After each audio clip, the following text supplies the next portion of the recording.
ವಾರ್ಷಿಕ ಪರೀಕ್ಷೆಗೆ ಸಮಾಜಶಾಸ್ತ್ರ ವಿಷಯವನ್ನು ಯಾವ ರೀತಿ ಅರ್ಥೈಸಿಕೊಂಡು ಅದನ್ನು 3 ಗಂಟೆಗಳ ಒಂದು ಪರೀಕ್ಷೆಯಲ್ಲಿ ಉತ್ತರವನ್ನು ಬರೀಬೇಕು ಅನ್ನೋದ್ರ ಬಗ್ಗೆ ಕೆಲವೊಂದು ಮಾಹಿತಿಗಳನ್ನು ಕೊಡೋದಕ್ಕೋಸ್ಕರ ನಾವು ಇವತ್ತು ಇಲ್ಲಿ ಬಂದಿದ್ದೀವಿ.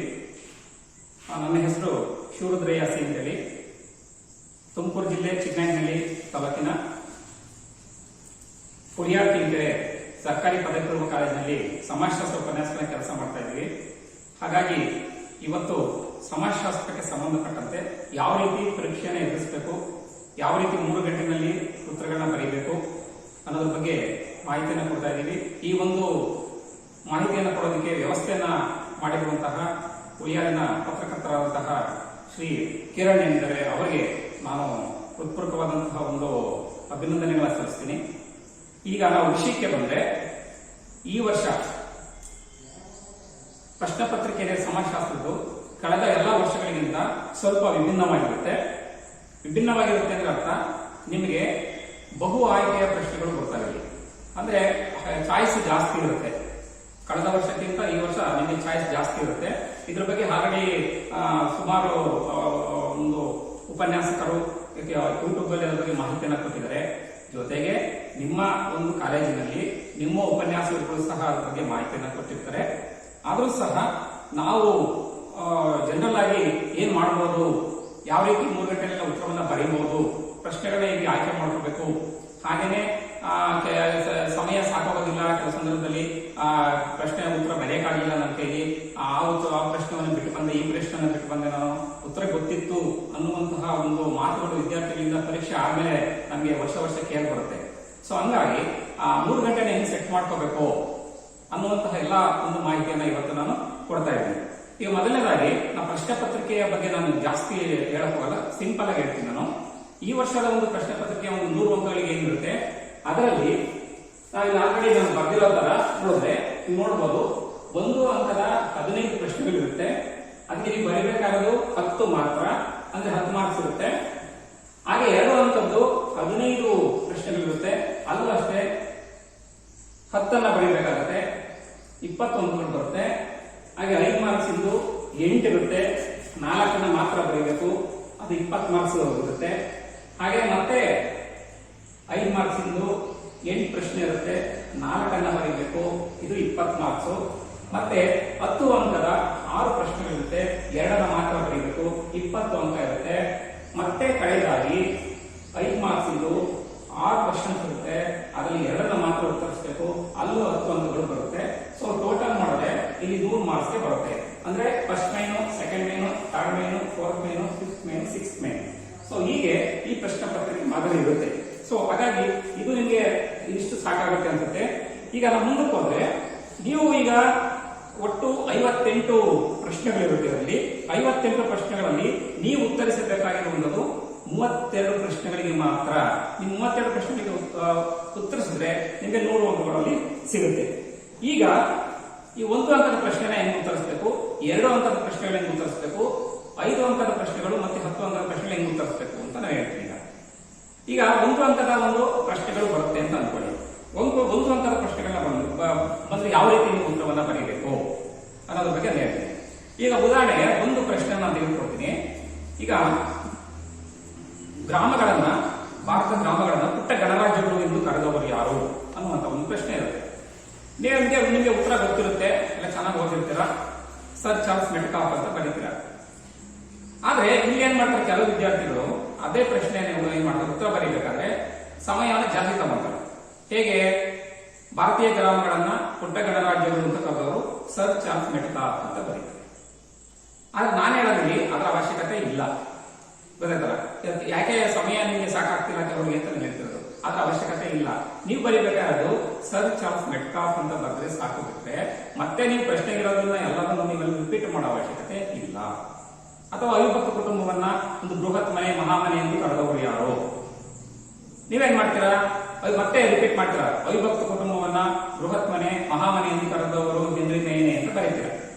ಅದು ಅಲ್ಲೂ ಸಮಯ ನಿಮಗೆ ಏನಾದ್ರು ಸ್ವಲ್ಪ ಹೋಗುತ್ತೆ, ಒಂದಷ್ಟು ಸೆಕೆಂಡ್ಗಳು ವೇಸ್ಟ್ ಆಗುತ್ತೆ. ಸೊ ಅದರ ಬದಲು ನೀವು ಹೆನ್ರಿ ಮೇನೆ ಅಂತ ಬರೆದ್ರೆ ಸಾಕಾಗುತ್ತೆ. ಸೊ ನಾವು ಮೌಲ್ಯಮಾಪನ ಮಾಡುವಂತ ಎಲ್ಲ ಉಪನ್ಯಾಸಕರಿಗೂ ಸಹ ಇದು ಗೊತ್ತಿರುತ್ತೆ. ಇಲ್ಲಿ ಒಂದು ವಾಕ್ಯದಲ್ಲಿ ಒಂದು ಪದದಲ್ಲಿ ಉತ್ತರವನ್ನು ಮಕ್ಕಳು ಬರೀತಾರೆ, ಹಾಗೆ ಸಮಯದ ಅಭಾವ ಆಗಬಹುದು, ಹಾಗಾಗಿ ಇದರ ಉತ್ತರವನ್ನು ಬರೆದರೆ ನಮಗೆ ಉತ್ತರ ಅಲ್ಲಿ ಬೇಕಾಗಿರುತ್ತೆ ಬಿಟ್ಟರೆ ಪ್ರಶ್ನೆಗಿರೋದನ್ನೇ ಮತ್ತೆ ರಿಪೀಟ್ ಮಾಡೋದನ್ನ ನಾವೇನು ಎಕ್ಸ್ಪೆಕ್ಟ್ ಮಾಡೋದಿಲ್ಲ. ಸೊ ಹಂಗಾಗಿ ಈ ತರ ಏನಾಗಬೇಕಾದ್ರೆ ಉತ್ತರವನ್ನ ಒಂದು ಅಂತ ನೀವು ಬರೀಬೇಕಾಗುತ್ತೆ. ಇನ್ ಕೆಲವು ಒಂದು ವಾಕ್ಯದಲ್ಲಿ ಬರೆದ್ರೆ ನೀವು ಒಂದು ವಾಕ್ಯದಲ್ಲಿ ಉತ್ತರವನ್ನ ಬರೀಬೇಕಾಗುತ್ತೆ. ಇದು ಒಂದು. 2 ಅಂಕಗಳಿಗೆ ಬಂದ್ರೆ 2 ಅಂಕಗಳಿಗೆ ಬಂದ್ರೆ ಏನಾಗಬೇಕಾಗುತ್ತೆ, ಈಗ ಉದಾಹರಣೆಗೆ ಅಲ್ಲಿ ಉತ್ತರ ಬರೀತೀರ ಅಂತ ನಾನು ತೋರಿಸ್ತೀನಿ ನೋಡಿ. ಈಗ ಉದಾಹರಣೆಗೆ ಈಗ ಜನಸಂಖ್ಯಾಶಾಸ್ತ್ರದ 2 ಪ್ರಕಾರಗಳಾಗುವ ಅಂತ ಒಂದು ಪ್ರಶ್ನೆ ಇರುತ್ತೆ. ಸೊ ಅವಾಗ ಏನ್ ಮಾಡ್ತೀರಾ ನೀವು, ಜನಸಂಖ್ಯಾಶಾಸ್ತ್ರದ 2 ಪ್ರಕಾರಗಳು ಅಂತಂದ್ರೆ ಏನ್ ಮಾಡ್ತೀರಾ, ಅಲ್ಲಿ ಬರೀತೀರಾ ಏನು, ಸಾಮಾಜಿಕ ಜನಸಂಖ್ಯಾ ಶಾಸ್ತ್ರ ಅಂತ ಬರೀತೀರಾ. ಅದೇ ರೀತಿ ಇನ್ನೊಂದು ಔಪಚಾರಿಕ ಜನಸಂಖ್ಯಾ ಶಾಸ್ತ್ರ ಅಂತ ಬರೀತೀರಾ. ಇಲ್ಲಿ ಬರೀಬೇಕಾದ್ರೆ ನೋಡಿದ್ರೆ ನೀವು ಬರೆಯುವಂತ ಕ್ರಮ ಹೆಂಗಿರ್ಬೇಕು ಅಂದ್ರೆ ಇದೇ ತರ ಇರುತ್ತೆ. ಈಗ ಜನಸಂಖ್ಯಾಶಾಸ್ತ್ರದ 2 ಪ್ರಕಾರಗಳನ್ನು ಬರೆದಿದ್ರೆ 1, 2 ಇದೇ ಮಾದರಿಯ ಉತ್ತರವನ್ನು ನೀವು ಬರೀಬೇಕು ಅಂದ್ರೆ ಕೆಲವರು ಏನ್ ಮಾಡ್ತೀರಾ, ಇಲ್ಲಿ ಬರೆಯಲ್ಲ, ಇಲ್ಲಿ 1 ಬರೀತಾರೆ, ಮತ್ತೆ ಇಲ್ಲ ಇಲ್ಲಿ ಬರೀತಾರೆ. ಅಲ್ಲ, ಅದು ಸರಿನೇ ಇಲ್ಲ, ನಾನು ತಪ್ಪು ಅಂತ ಹೇಳ್ತಿಲ್ಲ. ಆದ್ರೆ ಈ ತರ ಬರೆದ್ರೆ ಚೆನ್ನಾಗಿರುತ್ತೆ, ಉತ್ತರ ಸ್ಪಷ್ಟವಾಗಿ ಮೌಲ್ಯಮಾಪಕರಿಗೆ ಅದು ಚೆನ್ನಾಗಿ ಕಾಣುತ್ತೆ. ಸೊ ಈ ತರ ನೀವು ಬರೀಬೇಕಾಗುತ್ತೆ. ಮತ್ತೊಂದೇನಪ್ಪ ಅಂತಂದ್ರೆ ಪ್ರಶ್ನೆ ಸಂಖ್ಯೆಗಳನ್ನ ಹಾಕುವಂಥದ್ದು. ಪ್ರಶ್ನೆ ಸಂಖ್ಯೆಗಳನ್ನ ಯಾವ ರೀತಿ ಹಾಕಬೇಕು ಅಂತ ಅದ್ರ ಬಗ್ಗೆ ಸ್ವಲ್ಪ ಹೇಳ್ತೀನಿ ನಾನು. ಇಲ್ಲಿ ಏನಾಗುತ್ತೆ ಅಂದ್ರೆ ಇದನ್ನೇ ನೀವು ಒಂದು ನಿಮ್ಮ ಒಂದು ಆನ್ಸರ್ ಬುಕ್ ಅಂತ ಅಂದ್ಕೊಳ್ಳಿ. ಸೊ ಅದ್ರಲ್ಲಿ ಏನ್ ಮಾಡ್ತಾರೆ, ಈಗ ಥರ್ಡ್ ಲೈನ್ ಅಂತ ಹಾಕ್ತೀರಾ. ಈಗ ಥರ್ಡ್ ಲೈನ್ ಅಂತ ಹಾಕಿದಾಗ ಏನಾಗುತ್ತೆ, ಸಾಮಾನ್ಯವಾಗಿ ಇವತ್ತಿನ ಒಂದು ಪ್ರಶ್ನೆ ಪತ್ರಿಕೆಯನ್ನು ತೆಗೆದುಕೊಂಡಾಗ ಥರ್ಡ್ ಲೈನ್ ಅಲ್ಲಿ ಮೊದಲನೇದು ಏನಾಗಿರುತ್ತೆ, 31ನೇ ಪ್ರಶ್ನೆ ಇರುತ್ತೆ, ಸಾಮಾನ್ಯ 31 ಇರುತ್ತೆ. ಆದ್ರೆ ನೀವೇನ್ ಮಾಡ್ತೀರಾ ಅಂತಂದ್ರೆ 31 ಅಂತ ಹಾಕೋದಿಲ್ಲ. ಥರ್ಡ್ ಲೈನ್ ಅಲ್ಲಿ ಏನ್ ಮಾಡ್ತೀರಾ, ಇಲ್ಲಿ ಒಂದೇ ಅಂತ ಹಾಕ್ತೀರಾ, ಥರ್ಡ್ ಲೈನ್ 1 ಅಂತ ಹಾಕ್ತೀರಾ. ಸೊ ಇದು ತಪ್ಪು ಇರುತ್ತೆ, ಈ ತರ ಹಾಕಬಾರ್ದು. ಅಲ್ಲಿ ಏನ್ ಪ್ರಶ್ನೆ ಸಂಖ್ಯೆ ಇರುತ್ತೆ ಆ ಪ್ರಶ್ನೆ ಸಂಖ್ಯೆಯನ್ನೇ ಹಾಕಬೇಕು. ಬಿಟ್ರೆ ನೀವು ಸಪರೇಟ್ ಆಗಿ ಥರ್ಡ್ ಲೈನ್ 1ನೇದು, ಫೋರ್ತ್ ಲೈನ್ 2ನೇದು, ಅಥವಾ ಫಿಫ್ತ್ ಲೈನ್ 3ನೇದು, ಸೊ ಈ ತರ ಹಾಕೋದೇನಾಗುತ್ತೆ, ಅದು ತಪ್ಪಾಗುತ್ತೆ. ಆ ತರ ನೀವು ಹಾಕಬಾರ್ದು. ಇದು ಒಂದು. ಹಾಗೆ ಇನ್ನೊಂದು ನಾನು ನಿಮಗೆ ಯಾವ ರೀತಿ ಉತ್ತರವನ್ನು ಬರೀಬೇಕು ಅಂತ ಹೇಳಿದ್ರೆ ಇಲ್ಲಿ ತಪ್ಪು ಮಾಡ್ತೀರಾ ಅಂತ ಹೇಳಿದ್ರೆ ಇದನ್ನೇ ಮತ್ತೆ ನಾನು ತಗೊಂತೀನಿ. ನೀವೇನ್ ಮಾಡ್ತೀರಾ, ಇಲ್ಲಿ ಪ್ರಶ್ನೆ ಸಂಖ್ಯೆ ಸರಿಯಾಗಿ ಹಾಕ್ತೀರಾ. ಈಗ ಥರ್ಡ್ ಲೈನ್ ಅಲ್ಲಿ 31 ಅಂತಾನೆ ಹಾಕ್ತೀರಾ. ಅಲ್ಲಿ ಬಂದಿರುತ್ತೆ ಏನಪ್ಪಾ, ಯಾವ್ದೊಂದು ಪ್ರಶ್ನೆ ಬಂದಿರುತ್ತೆ. ಯಾವ್ದು ಬಂದಿರುತ್ತೆ, ಉದಾಹರಣೆಗೆ ಈಗ ಗ್ರಾಮ ಸಮುದಾಯದ ಲಕ್ಷಣಗಳನ್ನು ವಿವರಿಸಿ ಒಂದು ಪ್ರಶ್ನೆ ಇರುತ್ತೆ. ಗ್ರಾಮ ಸಮುದಾಯದ ಲಕ್ಷಣಗಳನ್ನ ವಿವರಿಸಿ ಅಂತ ಪ್ರಶ್ನೆ ಏನ್ ಮಾಡ್ತೀರಾ, ಅದಕ್ಕೆ ಪಾಯಿಂಟ್ಸ್ ಬರುತ್ತೆ. ಸೊ ಪಾಯಿಂಟ್ಸ್ ಬರೀಬೇಕಾದ್ರೆ ಏನ್ ಮಾಡ್ತೀರಾ ಅಂತಂದ್ರೆ ಈಗ ಗ್ರಾಮ ಸಮುದಾಯ ಅಂತ ಬರೀತೀರಾ. ಬರೆದ್ಬಿಟ್ಟು ಏನ್ ಮಾಡ್ತೀರಾ, ಈಗ ಮೊದಲನೇ ಪಾಯಿಂಟ್ ಬರೀಬೇಕು. ಮತ್ತೆ ಏನ್ ಮಾಡ್ತೀರಾ, ನೀವು ಮೊದಲನೇ ಪಾಯಿಂಟ್ ಮತ್ತೆ ಇಲ್ಲ ಹಾಕ್ತೀರಾ. 1ನೇ ಪಾಯಿಂಟ್ ಚಿಕ್ಕ ಗಾತ್ರದ ಸಮುದಾಯ ಅಂತ ಹಾಕ್ತೀರಾ. ಸೊ ಇಲ್ಲ ಈ ತರ ಹಾಕೋದೇನಾಗುತ್ತೆ, ಇದು ತಪ್ಪಾಗುತ್ತೆ. ಇದಕ್ಕೆ ಉತ್ತರ ಬರೀತೀರಾ. ಮತ್ತೆ ಏನ್ ಮಾಡ್ತೀರಾ, 2ನೇ ಪಾಯಿಂಟ್ ಇಲ್ಲ ಹಾಕ್ತೀರಾ, ಇಲ್ಲೊಂದು ಬರೀತೀರಾ. ಇದೇನಾಯ್ತು ಅಂತಂದ್ರೆ ಮಾರ್ಜಿನ್ ಏನಿದೆ, ಈ ಮಾರ್ಜಿನ್ ಇರುವಂತದ್ದು ನಮಗೆ ಪ್ರಶ್ನೆ ಸಂಖ್ಯೆಗಳನ್ನ ಹಾಕೋದಕ್ಕೆ ಮಾತ್ರ ಇರುವಂತದ್ದು. ನೀವೇನ್ ಮಾಡ್ತೀರಾ, ಅಲ್ಲಿ ಪಾಯಿಂಟ್ ನಂಬರ್ ಇಲ್ಲೇ ಹಾಕ್ತೀರಾ. ಈ ತರ ಮಾಡೋದು ತಪ್ಪಾಗುತ್ತೆ. ನೀವೇನ್ ಮಾಡ್ಬೇಕು, ಅದಕ್ಕೆ ಇಲ್ಲಿ ಪಾಯಿಂಟ್ ನಂಬರ್ ಹಾಕೋದು ಇಲ್ಲಿ ಹಾಕೋಬೇಕು, ಇಲ್ಲಿ ಒಳಗಡೆ ಹಾಕಬೇಕು. ಸೊ ಒಳಗಡೆ ಹಾಕೊಂಡು ಬರೆದ್ರೆ ಪ್ರಶ್ನೆ ಎಲ್ಲಿರುತ್ತೆ, ಪಾಯಿಂಟ್ಸ್ ನಂಬರ್ ಇಲ್ಲಿರುತ್ತೆ. ಆಗ ಅದು ಉತ್ತರ ಸ್ಪಷ್ಟವಾಗಿರುತ್ತೆ. ಮೌಲ್ಯಮಾಪಕರಿಗೂ ಸಹ ಗೊಂದಲ ಆಗಲ್ಲ. ಇದೇ ರೀತಿ 31 ಅಂತ ಹಾಕಿದರೆ ಇಲ್ಲಿ ನೋಡೋದು 1 ಅಂತ ಹಾಕ್ತಿದಾರಲ್ಲ, ಇದೇನಿದು ಈ ತರ ಒಂದು ಪ್ರಶ್ನೆ ಇದು ಉದ್ಭವ ಆಗುತ್ತೆ. ಸೊ ಅದಕ್ಕೋಸ್ಕರ ಈ ತರದ ಒಂದು ತಪ್ಪುಗಳಾಗುವಂತದನ್ನ ನೀವೇನ್ ಮಾಡ್ಬೇಕು, ಅವಾಯ್ಡ್ ಮಾಡ್ಬೇಕಾಗುತ್ತೆ. ಹಾಗೆ ಮತ್ತೊಂದು ಏನ್ ಮಾಡ್ತೀವಿ ಅಂದ್ರೆ ಕೆಲವು ವಿದ್ಯಾರ್ಥಿಗಳು ಪರೀಕ್ಷೆನ ಬರೀಬೇಕಾದ್ರೆ ಏನ್ ಮಾಡ್ತಾರೆ ಅಂತಂದ್ರೆ ಈಗ ಈ ಯಾವುದೋ ಒಂದು ಲಾಂಗ್ ಆನ್ಸರ್ ಬರೆಯೋದು ಉತ್ತರ ಇರುತ್ತೆ.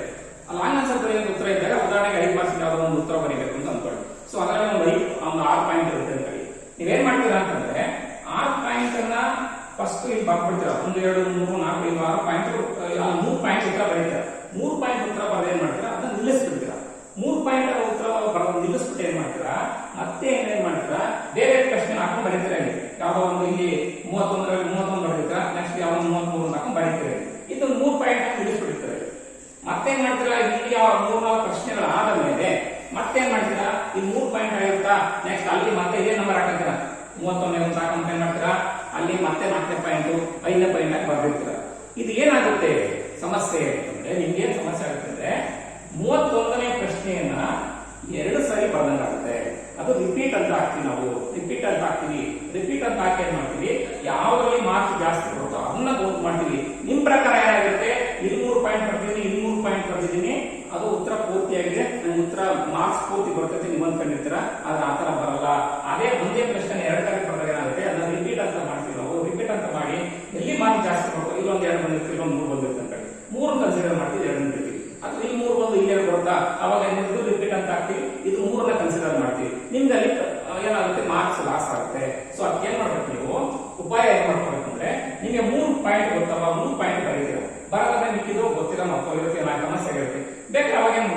ಗ್ಯಾಪ್ ಇಟ್ಕೋಬಹುದು.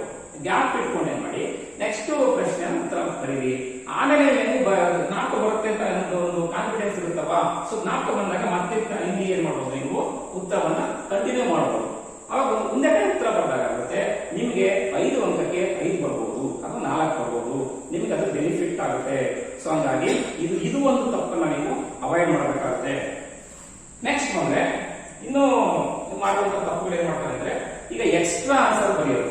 ಕೆಲವು ವಿದ್ಯಾರ್ಥಿಗಳು ಏನ್ ಮಾಡ್ತೀರಾ ಅಂತಂದ್ರೆ ಎಕ್ಸ್ಟ್ರಾ ಆನ್ಸರ್ ಬರೆಯುವಂತ ಒಂದು ಅಭ್ಯಾಸ ಇರುತ್ತೆ ಕೆಲವರಿಗೆ. ಏನಾಗುತ್ತೆ, ಯಾವ ಪ್ರಶ್ನೆ ಬರ್ದಿರ್ತೀರ ನಿಮಗೆ ಗೊಂದಲ ಆಗುತ್ತೆ, ಆ ಪ್ರಶ್ನೆ ಉತ್ತರ ಸರಿ ಇದೆಯೋ ಇಲ್ವೋ, ಏನ್ ಮಾಡೋದು, ಈಗ ತಪ್ಪಾಗ್ಬಿಟ್ರೆ ಏನ್ ಮಾಡೋದು. ಅವಾಗ ಏನ್ ಮಾಡ್ತೀರಿ, ಎಕ್ಸ್ಟ್ರಾ ಆನ್ಸರ್ ಇರುತ್ತಲ್ಲ ಅವಾಗ ಏನ್ ಮಾಡ್ತೀರಾ, ನೀವು ಅವನ ಎಕ್ಸ್ಟ್ರಾ ಆನ್ಸರ್ನ ಬರೀತೀರಾ. ಸೊ ನೀವೇನು ಎಕ್ಸ್ಟ್ರಾ ಆನ್ಸರ್ ಬರೆಯೋ ಕಡೆ ಏನ್ ಮಾಡ್ತೀರಿ, ಗಮನ ಕೊಟ್ಟು ಸಮಯವನ್ನ ನೀವು ಕಳ್ಕೊಂತೀರ. ಸೊ ನನ್ನ ಸಲಹೆ ಏನಪ್ಪಾ ಅಂದ್ರೆ, ಎಕ್ಸ್ಟ್ರಾ ಆನ್ಸರ್ ಬರಿಬೇಡಿ ಅಂತ ನಾನು ಹೇಳ್ತಾ ಇಲ್ಲ. ನೀವೇನ್ ಮಾಡ್ಬೋದು ಅಂತಂದ್ರೆ, ನಿಮಗೆ ಬರುವಂತಹ ಒಂದು ಪ್ರಶ್ನೆಗಳು ಏನಿರುತ್ತೆ ಉತ್ತರಗಳನ್ನ ಬರೀರಿ. ಬರೆದು ಎಲ್ಲ ಆದ ಮೇಲೆ ನೀವೇನ್ ಮಾಡ್ಬೇಕು, ನಿಮ್ಗೆ ಮತ್ತೆ ಯಾವ್ದಾದ್ರು ಪ್ರಶ್ನೆ ಗೊಂದಲ ಆದ್ರೆ ಯಾವ ಒಂದು ಎಷ್ಟನೇ ಮೇನ್ ನಲ್ಲಿ ಎಷ್ಟನೇ ಕ್ವಶನ್ ನಿಮ್ಗೆ ಡೌಟ್ ಇದೆ, ಸೊ ಅದೇ ಮೇನ್ ಕ್ವಶನ್ ಅಲ್ಲಿ ಇನ್ನೊಂದು ಪ್ರಶ್ನೆನ ತಗೊಂಡು ನೀವು ಲಾಸ್ಟ್ ಅಲ್ಲಿ ಬರೀರಿ. ಅಥವಾ ಇನ್ನೊಂದು ಯಾವ ಒಂದು ಮೇನಲ್ಲಿ ನಿಮ್ಗೆ ಗೊಂದಾಯ್ತು ಅಲ್ಲೂ ಒಂದು ಇನ್ನೊಂದು ಬರೀರಿ, ಸಮಸ್ಯೆ ಇಲ್ಲ. ಸೊ ಈ ತರ ಮಾಡ್ಕೊಂಡು ಏನ್ ಮಾಡಬೇಕು, ನೀವು ಉತ್ತರಗಳನ್ನ ಬರೀಬೇಕು ಬಿಟ್ರೆ ನಿಮ್ಮ ಮೆಥಡ್ ಅಲ್ಲಿ ಬರೆಯೋದಾಗ ಏನಿರುತ್ತೆ ಅಲ್ಲಿ ತಪ್ಪಾಗಿರುತ್ತೆ. ಮತ್ತೊಂದು ಏನಪ್ಪಾ ಅಂತಂದ್ರೆ, ಈ ವಿದ್ಯಾರ್ಥಿಗಳು ಇನ್ನೊಂದು ಏನ್ ಮಾಡ್ತಾರೆ ಅಂತಂದ್ರೆ, ಸಾಮಾನ್ಯವಾಗಿ ಈಗ ಉತ್ತರಗಳನ್ನ ಇಲ್ಲಿ ಬರೀತಾ ಇರ್ತಾರೆ. ಉತ್ತರಗಳನ್ನ ಬರೆದ್ಬಿಟ್ಟು ಏನ್ ಮಾಡ್ತಾರೆ, ಕೆಲಸ ಏನ್ ಮಾಡಿರ್ತಾರೆ, ಅವರೇನೆ ಅದನ್ನು ಹೊಡೆದಾಕಿರ್ತಾರೆ. ಅದು ಉತ್ತರ ಸರಿ ಇರುತ್ತೆ, ಕೆಲಸಕ್ಕೆ ಉತ್ತರ ಸರಿ ಇರೋದನ್ನು ಸಹ ಹೊಡೆದಾಕಿ ಮತ್ತೆ ಇನ್ನೊಂದ್ ಕಡೆ ಬರ್ದಿರ್ತಾರೆ. ಸೊ ಆತ ಪ್ರಶ್ನೆ ಸಂಖ್ಯೆ ಹಾಕಿರ್ತಾರೆ, ಹೊಡೆದಾಕಿರ್ತಾರೆ, ಇನ್ನೊಂದ್ ಕಡೆ ಬರ್ದಿರ್ತಾರೆ ಉತ್ತರವನ್ನು.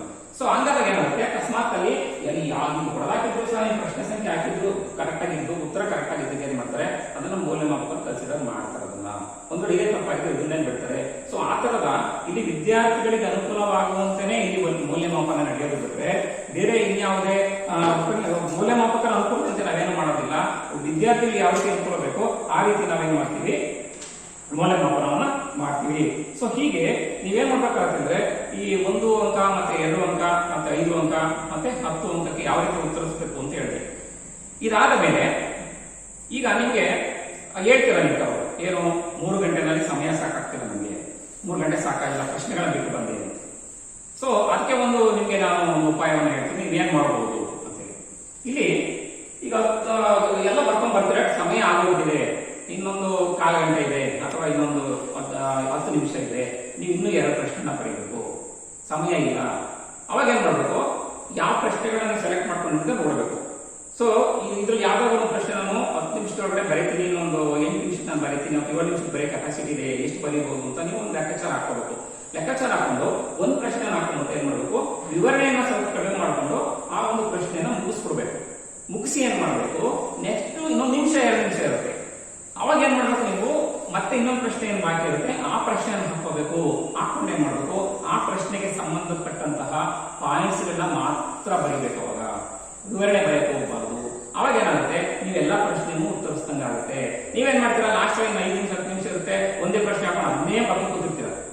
ಇವರು ಕೊಠಡಿ ಮೇಲ್ವಿಚಾರಕರು ಪೇಪರ್ ಕೊಟ್ಟರೆ ಇಲ್ಲ ಸರ್ ಇನ್ನೂ ಬರೀಬೇಕು ಅಂತ ಅದನ್ನೇ ಬರೀತಾ ಇರ್ತೀರ. ನಿಮ್ಮ ಆ ಕಡೆ ಗಮನ ಇರುತ್ತೆ ಬಿಟ್ರೆ ಇನ್ನೊಂದು ಪ್ರಶ್ನೆ ಇದೇನಂದ್ರೆ ಬೇಡ ಅಂತ ಬಿಟ್ಟೇ ಬಿಡ್ತಾರೆ. ಸೊ ಆತರ ಮಾಡಕ್ ಹೋಗ್ಬೇಡಿ.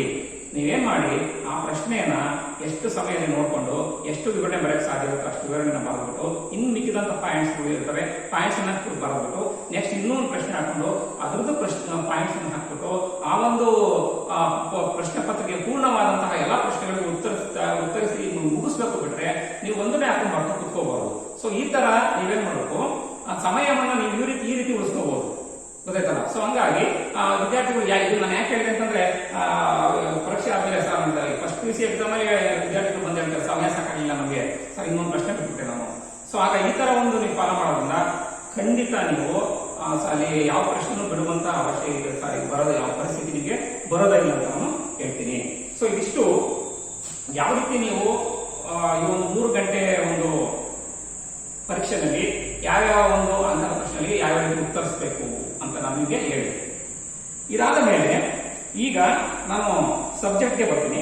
ಸಬ್ಜೆಕ್ಟ್ಗೆ ನೇರವಾಗಿ ಬಂದ್ರೆ, ಈಗ ನಮ್ಮ ಸಮಾಜಶಾಸ್ತ್ರಕ್ಕೆ ಬಂದ್ರೆ, ಇಲ್ಲಿ ಸಮಾಜಶಾಸ್ತ್ರದಲ್ಲಿ ಈಗ ನಾನು ಚಾಪ್ಟರ್ ವೈಸ್ ನಿಮಗೆ ಮುಖ್ಯವಾದಂತಹ ಪ್ರಶ್ನೆಗಳು ಯಾವ ಬರಬಹುದು ಅಥವಾ ಯಾವ ಬರ್ತವೆ, ಇಂದಿನ ಒಂದು ಪರೀಕ್ಷೆಗಳಲ್ಲಿ ಯಾವ ಯಾವ ಕ್ವಶನ್ಸ್ ಜಾಸ್ತಿ ರಿಪೀಟ್ ಆಗಿದೆ ಅದ್ರ ಬಗ್ಗೆ ನಿಮಗೆ ಕೆಲವು ಮಾಹಿತಿಗಳನ್ನ ಕೊಡ್ತಾ ಹೋಗ್ತೀನಿ. ಸೊ ನೀವು ಇದನ್ನ ಸ್ವಲ್ಪ ನೀವು ಅಬ್ಸರ್ವ್ ಮಾಡ್ಕೊಂಡ್ರೆ, ಕುತ್ಕೊಂಡು 1 ಗಂಟೆ ಕುತ್ಕೊಂಡು ಅಬ್ಸರ್ವ್ ಮಾಡ್ಕೊಂಡ್ರೆ, ಆ ಕ್ವಶನ್ಸ್ ಗಳನ್ನ ಸ್ವಲ್ಪ ನೀವು ಬರ್ಕೊಂಡ್ರೆ ನಿಮ್ಗೆ ಇದರಿಂದ ತುಂಬಾ ಸಹಾಯ ಆಗುತ್ತೆ ಅಂತ ಹೇಳಕ್ಕೆ ಇಷ್ಟಪಡ್ತೀನಿ.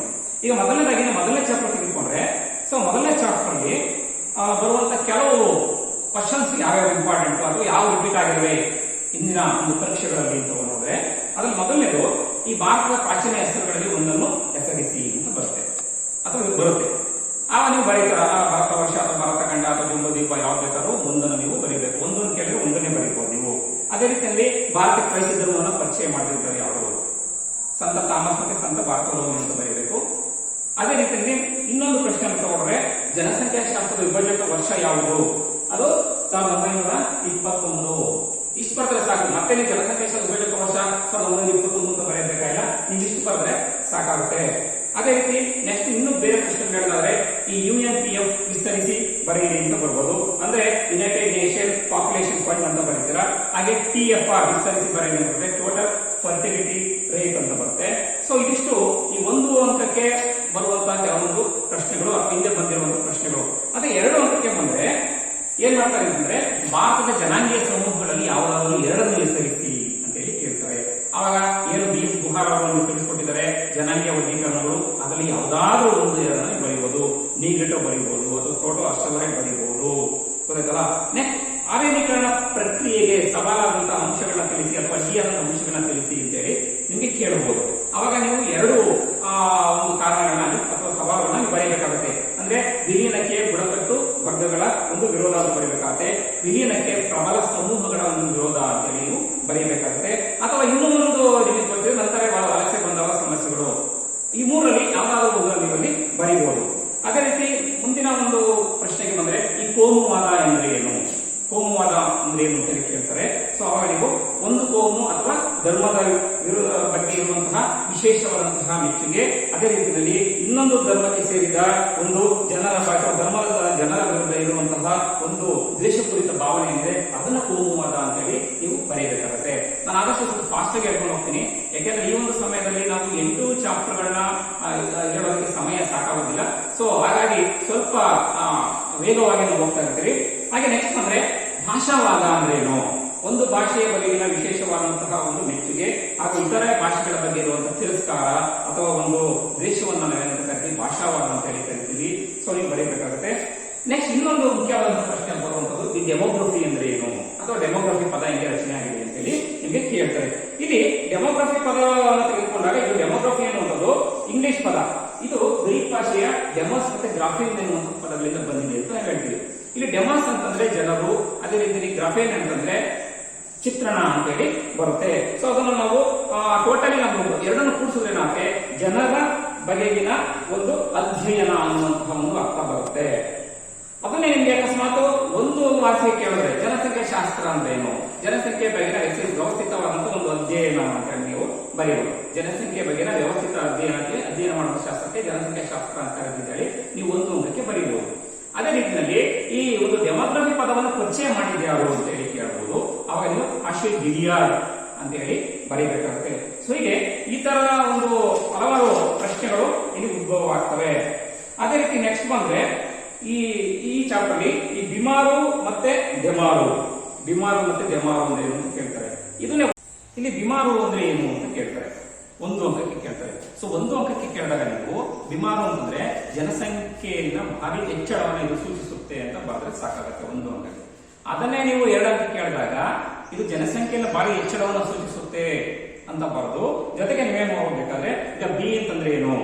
ಈಗ ಬಿ ಅಂದ್ರೆ ಬಿಹಾರ, ಎಂ ಅಂದ್ರೆ ಮಧ್ಯಪ್ರದೇಶ, ಆರ್ ಅಂದ್ರೆ ರಾಜಸ್ಥಾನ, ಯು ಅಂತಂದ್ರೆ ಉತ್ತರ ಪ್ರದೇಶ ಅಂತ ಹೇಳಿ ನೀವು ಬರೀಬಹುದು.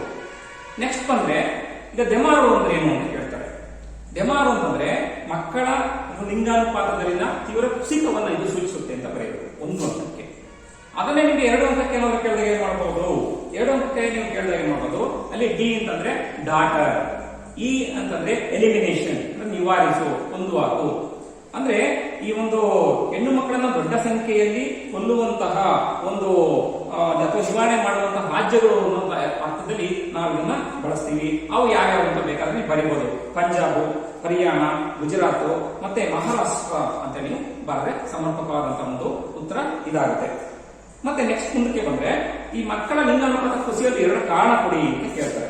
ಅವಾಗ ನೀವು ಬರೀಬೇಕಾಗಿರೋದು ಒಂದು ಹೆಣ್ಣು ಶಿಶು ಹತ್ಯೆ ಅಂತ ಬರೀಬಹುದು, ಹೆಣ್ಣು ಶಿಶು ಹತ್ಯೆ ಅಂತ ಬರೀಬಹುದು. ಎರಡನೇ ಬೇಕಾದ್ರೆ ಏನು ಬರೀಬಹುದು, ಆಧುನಿಕ ಒಂದು ಸೋನೋಗ್ರಫಿ ತಂತ್ರಜ್ಞಾನದ ದುರ್ಬಳಕೆಯಿಂದ ಹೆಣ್ಣು ಭ್ರೂಣ ಹತ್ಯೆ ಮಾಡ್ತಾ ಇರೋದು ಅಥವಾ ಮಾಡುವುದು ಅಂತೇಳಿ ಬರೀಬೇಕಾಗುತ್ತೆ. ಅಥವಾ ಇನ್ನೂ ಬೇರೆ ಕಾರಣ ಏನಿದೆ ಅದನ್ನ ಬೇಕಾದ್ರೆ ಚಾಯ್ಸ್ ಮಾಡ್ಕೋಬಹುದು. ಸೊ ಇಷ್ಟು ಪ್ರಶ್ನೆಗಳು ಈ ಒಂದು ಚಾಪ್ಟರ್ಲಿ 1 ಮತ್ತು 2 ವರ್ಗಕ್ಕೆ ಮುಖ್ಯವಾಗಿ ಬರಬಹುದು ಅಥವಾ ಇಂದಿನ ಒಂದು ಪರೀಕ್ಷೆಗಳಲ್ಲಿ ಕೇಳಿರುವಂತಹ ಪ್ರಶ್ನೆಗಳು ಅಂತ ನಾವು ಹೇಳ್ತೀವಿ. ನೆಕ್ಸ್ಟ್ ಈಗ 5 ಅಂಕಕ್ಕೆ ಬಂದ್ರೆ 10 ಅಂಕಗಳಿಗೆ ಬಂದ್ರೆ ಈ ಚಾಪ್ಟರ್ಲಿ ಏನ್ ಕೇಳ್ತಾರೆ ಅಂದ್ರೆ ಇದರಲ್ಲಿ ಮುಖ್ಯವಾಗಿ ಬರುವಂತದ್ದು ಡಾಕ್ಟರ್ ಬಿ ಎಸ್ ಗುಹಾರ್ ಅವರ ಜನಾಂಗೀಯ ವರ್ಗೀಕರಣ. ಡಾಕ್ಟರ್ ಬಿ ಎಸ್ ಗುಹಾರ್ ಅವರ ಜನಾಂಗೀಯ ವರ್ಗೀಕರಣವನ್ನು ವಿವರಿಸಿ ಅಂತೇಳಿ 5 ಮಾರ್ಕ್ಸ್ಗೆ ಅಲ್ಲಿ ಕೇಳಬಹುದು. ಅದೇ ರೀತಿ ನೆಕ್ಸ್ಟ್ ಬಂದ್ರೆ ಭಾರತದ ವೈವಿಧ್ಯತೆಯ ಅಂಶಗಳನ್ನ ವಿವರಿಸಿ, ಭಾರತದ ವೈವಿಧ್ಯತೆಯ ಅಂಶಗಳನ್ನ ವಿವರಿಸಿ. ಅದೇ ರೀತಿ ನೆಕ್ಸ್ಟ್ ಬಂದ್ರೆ ಭಾರತದ ಏಕತೆಯ ಅಂಶಗಳನ್ನ ವಿವರಿಸಿ. ಅದೇ ರೀತಿ ಮುಂದಕ್ಕೆ ಹೋದ್ರೆ ರಾಷ್ಟ್ರೀಯ ಭಾವೈಕ್ಯತೆ ಸವಾಲುಗಳನ್ನ ವಿವರಿಸಿ. ಈಗ ಆಗಿರುವಂತಹ ಹೆಚ್ಚಿನ ಒಂದು ಪರೀಕ್ಷೆಗಳಲ್ಲಿ ಈ ಒಂದು ಪ್ರಶ್ನೆ ಏನಿದೆ, ರಾಷ್ಟ್ರೀಯ ಭಾವೈಕ್ಯತೆಯ ಸವಾಲುಗಳು ಅನ್ನುವಂಥ ಪ್ರಶ್ನೆ ಏನಿದೆ, ಇದು ಅತಿ ಹೆಚ್ಚಿನ ಒಂದು ಬಾರಿ ಇದನ್ನು ರಿಪೀಟ್ ಮಾಡಿದರೆ ಇದರಲ್ಲಿ 1 ಮಾರ್ಕ್ಸ್ಗೆ ಅಥವಾ 2 ಮಾರ್ಕ್ಸ್ಗೂ ಪ್ರಶ್ನೆ ಬರ್ಬೋದು. ಈಗ ರಾಷ್ಟ್ರೀಯ ಭಾವೈಕ್ಯತೆ ಅಂದ್ರೆ ಏನು? ರಾಷ್ಟ್ರೀಯ ಭಾವೈಕ್ಯತೆ ಅಂದ್ರೆ ಈಗ ಬೆಂಜಮಿನ್ ಅವರ ಪ್ರಕಾರ ದೇಶದ ಸಮಸ್ತ ಜನರೆಲ್ಲರೂ ಸಹ ಒಂದು ಸಾಮಾನ್ಯ ಅನನ್ಯತೆಯೊಂದಿಗೆ ಒಂದುಗೂಡುವಂತಹ ಒಂದು ಮತ್ತು ಸ್ವಾಂಗೀಕರಣಗೊಳ್ಳುವುದಕ್ಕೆ ನಾವೇನಂತ ಕರಿತೀವಿ, ಈ ಒಂದು ರಾಷ್ಟ್ರೀಯ ಭಾವೈಕ್ಯತೆ ಅಂತ ಕರಿತೀವಿ ಅಂತೇಳಿ ನೀವು ಬರೀಬೇಕಾಗುತ್ತೆ. ನೆಕ್ಸ್ಟ್ ರಾಷ್ಟ್ರೀಯ ಭಾವೈಕ್ಯತೆಯ ಸವಾಲುಗಳು ಬರೀಬಹುದು. ಅಲ್ಲಿ ಪ್ರಾಂತೀಯವಾದ ಅಥವಾ ಅದನ್ನೇ ಪ್ರಾದೇಶಿಕತಾವಾದ ಅಂತ ಕರಿತೀವಿ, ಕೋಮುವಾದ, ಭಾಷಾವಾದ, ಮತ್ತೆ ಉಗ್ರವಾದ ಮತ್ತು ಭಯೋತ್ಪಾದನೆ ಇದೆ. ಈ ಪಾಯಿಂಟ್ ಗಳನ್ನ ಸ್ಕೋರ್ ಮಾಡಿಕೊಂಡು ಅದಕ್ಕೆ ವಿವರಣೆಗಳನ್ನ ಬರೀಬೇಕು. ಈ ಒಂದು ಪ್ರಶ್ನೆ ಅಂದ್ರೆ ಹೆಚ್ಚು ಒಂದು ರಿಪೀಟ್ ಆಗುವಂತಹ ಒಂದು ಸಂದರ್ಭ ಇರುತ್ತೆ. ಮುಂದಕ್ಕೆ ಹೋದ್ರೆ ಇನ್ನೊಂದು ಹೆಚ್ಚು ರಿಪೀಟ್ ಆಗುವಂತಹ ಒಂದು ಪ್ರಶ್ನೆ ಆಗಿರೋದು ಅಂತಂದ್ರೆ ಈ ರಾಷ್ಟ್ರೀಯ ಭಾವೈಕ್ಯತೆಯನ್ನು ಬಲಪಡಿಸೋದಕ್ಕೆ ಡಾಕ್ಟರ್ ಸಂಪೂರ್ಣಾನಂದರವರ ಒಂದು ಸಲಹೆಗಳನ್ನ ಕೊಡಿ. ಏನು ಅವರು ಸಂಪೂರ್ಣಾನಂದ ಅವರು ಸಲಹೆಗಳನ್ನ ಕೊಟ್ಟಿದ್ದಾರೆ, ಅವನ್ನ ನಿಮ್ಮಲ್ಲಿ ಬರೀಬೇಕಾಗುತ್ತೆ. ಮತ್ತೆ ಇನ್ನೊಂದು ಬಹಳ ಮುಖ್ಯವಾದಂತಹ ಪ್ರಶ್ನೆ, ಜನಸಂಖ್ಯಾ ಒಂದು ಶಾಸ್ತ್ರದ ಅರ್ಥವನ್ನ ತಿಳಿಸಿ, ಭಾರತ ಜನಸಂಖ್ಯಾ ಚಿತ್ರಣದ ಒಂದು ಲಕ್ಷಣಗಳನ್ನು ವಿವರಿಸಿ ಅನ್ನುವಂಥ ಪ್ರಶ್ನೆ ನೀವು ಗಮನಿಸಿರಬೇಕು. ಹೆಚ್ಚಿನ ಒಂದು ಪ್ರಶ್ನೆಗಳಲ್ಲಿ ಈ ಒಂದು ಪ್ರಶ್ನೆ ತುಂಬಾ ರಿಪೀಟ್ ಆಗಿದೆ. ಸೊ ಹಂಗಾಗಿ ಈ ಪ್ರಶ್ನೆ ಬರುವಂತ ಒಂದು ಸಾಧ್ಯತೆ ಇರಬಹುದು. ಸೊ ಹಂಗಾಗಿ ಹೀಗೆ ಮೊದಲನೇ ಚಾಪ್ಟರ್ಲಿ 1 ಅಂಕ, 2 ಅಂಕ, 5 ಅಂಕ ಮತ್ತು 10 ಅಂಕಕ್ಕೆ ಸಂಬಂಧಪಟ್ಟಂತೆ ಇಷ್ಟು ಪ್ರಶ್ನೆಗಳಿದ್ದಾವೆ. ಇವು ಇಂದಿನ ಒಂದು ಪರೀಕ್ಷೆಗಳಲ್ಲಿ ಇವೆಲ್ಲ ಪ್ರಶ್ನೆಗಳನ್ನ ಹೆಚ್ಚು ಕೇಳಿದರೆ, ಹಾಗಾಗಿ ಅವನ್ನ ನಾನು ನಿಮ್ಗೆ ಹೇಳಿದ್ದೀನಿ. ಹಂಗಂತ ಬರೀ ಇವೇ ಬರ್ಬೋದು ಅಥವಾ 100% ಇವೇ ಅಂತ ನೀವು ತಿಳ್ಕೊಳ್ಳೋದು ತಪ್ಪಾಗುತ್ತೆ. ಅಂದ್ರೆ ರಿಪೀಟ್ ಆಗಿದ್ದಾರೆ, ಇವುಗಳಿಗೆ ಹೆಚ್ಚು ಗಮನ ಕೊಡಿ ಅಂತ ನಾವು ಹೇಳ್ತೀವಿ. ಮಿಕ್ಕವರು ನೀವೇನ್ ಮಾಡ್ಬೇಕಾದ್ರೆ ಸ್ವಲ್ಪ ಅವ್ರ ಬಗ್ಗೆ ತಿಳ್ಕೊಂಡಿರ್ಬೇಕಾಗುತ್ತೆ ಅಂತ ನಾವು ಹೇಳ್ತೀವಿ. ನೆಕ್ಸ್ಟ್ 2ನೇ ಅಧ್ಯಾಯಕ್ಕೆ ಹೋದ್ರೆ ಅಲ್ಲಿ ಸಾಮಾಜಿಕ ಅಸಮಾನತೆ, ಹೊರಗೊಳ್ಳುವಿಕೆ ಮತ್ತು ಒಳಗೊಳ್ಳುವಿಕೆ ಅನ್ನುವಂತ ಒಂದು ಚಾಪ್ಟರ್ ಇದೆ. ಅಲ್ಲಿ ಬರುವಂತಹ ಕೆಲವು ಮುಖ್ಯ ಪ್ರಶ್ನೆಗಳು ಇಂದಿನ ಒಂದು ಪರೀಕ್ಷೆಯಲ್ಲಿ ಕೇಳಿರುವಂತಹ ಪ್ರಶ್ನೆಗಳನ್ನ ತೆಗೆದುಕೊಂಡ್ರೆ ಅಲ್ಲಿ ಈ ಕಾನ್ಸ್ಟೆಂಟ್ ರೇಸ್ ಇನ್ ಇಂಡಿಯಾ ಪುಸ್ತಕವನ್ನು ಬರೆದವರು ಯಾರು ಅಂತ ಕೇಳಿದ್ರೆ ಡಾಕ್ಟರ್ ಜಿ ಎಸ್ ಬುರೆ ಅಂತ ಬರೀತೀರಾ, ಡಾಕ್ಟರ್ ಜಿ ಎಸ್ ಬುರೆ ಅಂತ ಬರೀತೀರಾ ಅಲ್ವಾ, ಬರೀತೀರಾ, ಇದು ಬರೀಬಹುದು. ನೆಕ್ಸ್ಟ್ ಬಂದ್ರೆ ಈ ಬ್ರಹ್ಮ ಸಮಾಜದ ಸ್ಥಾಪಕರು ಯಾರು, ರಾಜಾರಾಮ ಮೋಹನ್ ರಾಯ್ ಅಂತ ಹೇಳಿ ಬರೀತೀರಾ. ಅದೇ ರೀತಿ ಈ ಒಂದು ಪ್ರಬಲ ಜಾತಿಯ ಪರಿಕಲ್ಪನೆಯನ್ನು ಪರಿಚಯ ಮಾಡಿದವರು ಯಾರು, ಡಾಕ್ಟರ್ ಎಂ ಎ ಶ್ರೀನಿವಾಸ್ ಅಂತ ಉತ್ತರ ಬರೀತೀರಾ.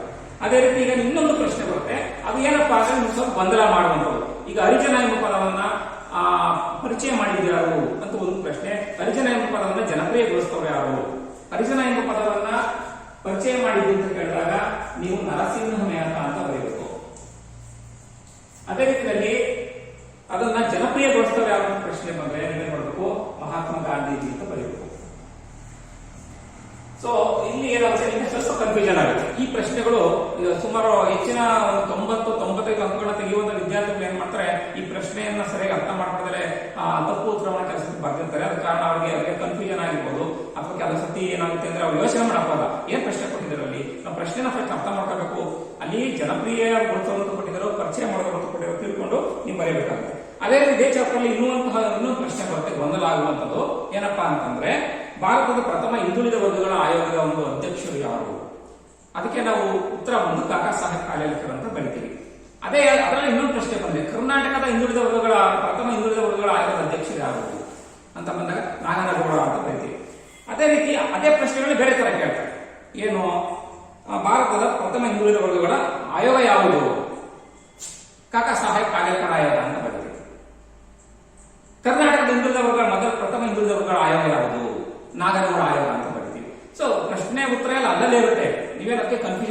ಬರ್ಬೇಕಾಗಿಲ್ಲ. ನೀವೇನ್ ಮಾಡ್ಬೇಕು, ಈ ಇಂಥ ಪ್ರಶ್ನೆಗಳು ಏನ್ ಮಾಡ್ಬೇಕು, ಒಂದ್ ಕಡೆ ಅವನು ಬರ್ಕೋಬೇಕು.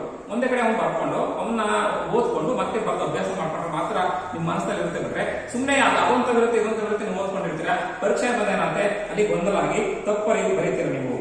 ಅದೇ ರೀತಿ ಚಾಪ್ಟರ್ ಮತ್ತೆ ಬರುವಂತ ಇನ್ನೊಂದು ಇಂಪಾರ್ಟೆಂಟ್ ಕ್ವಶನ್ ಅಂತ ಹೇಳಿದ್ರೆ ನಾವು ಸಾಮಾಜಿಕ ಅಸಮಾನತೆ ಎಂದ್ರೇನು, ಸಾಮಾಜಿಕ ಅಸಮಾನತೆ ಎಂದ್ರೇನು, ಈ ಪ್ರಶ್ನೆ ಸಹ ಹೆಚ್ಚಿನ ಒಂದು ಪರೀಕ್ಷೆಗಳಲ್ಲಿ ಕೇಳಿದರೆ ಸಾಮಾಜಿಕ ಸಂಪನ್ಮೂಲಗಳ ಒಂದು ಲಭ್ಯತೆಯ ಅಸಮಾನ ಅವಕಾಶಗಳನ್ನ ಸಾಮಾಜಿಕ ಅಸಮಾನತೆ ಅಂತೇಳಿ ನಾವು ಕರಿತೀವಿ.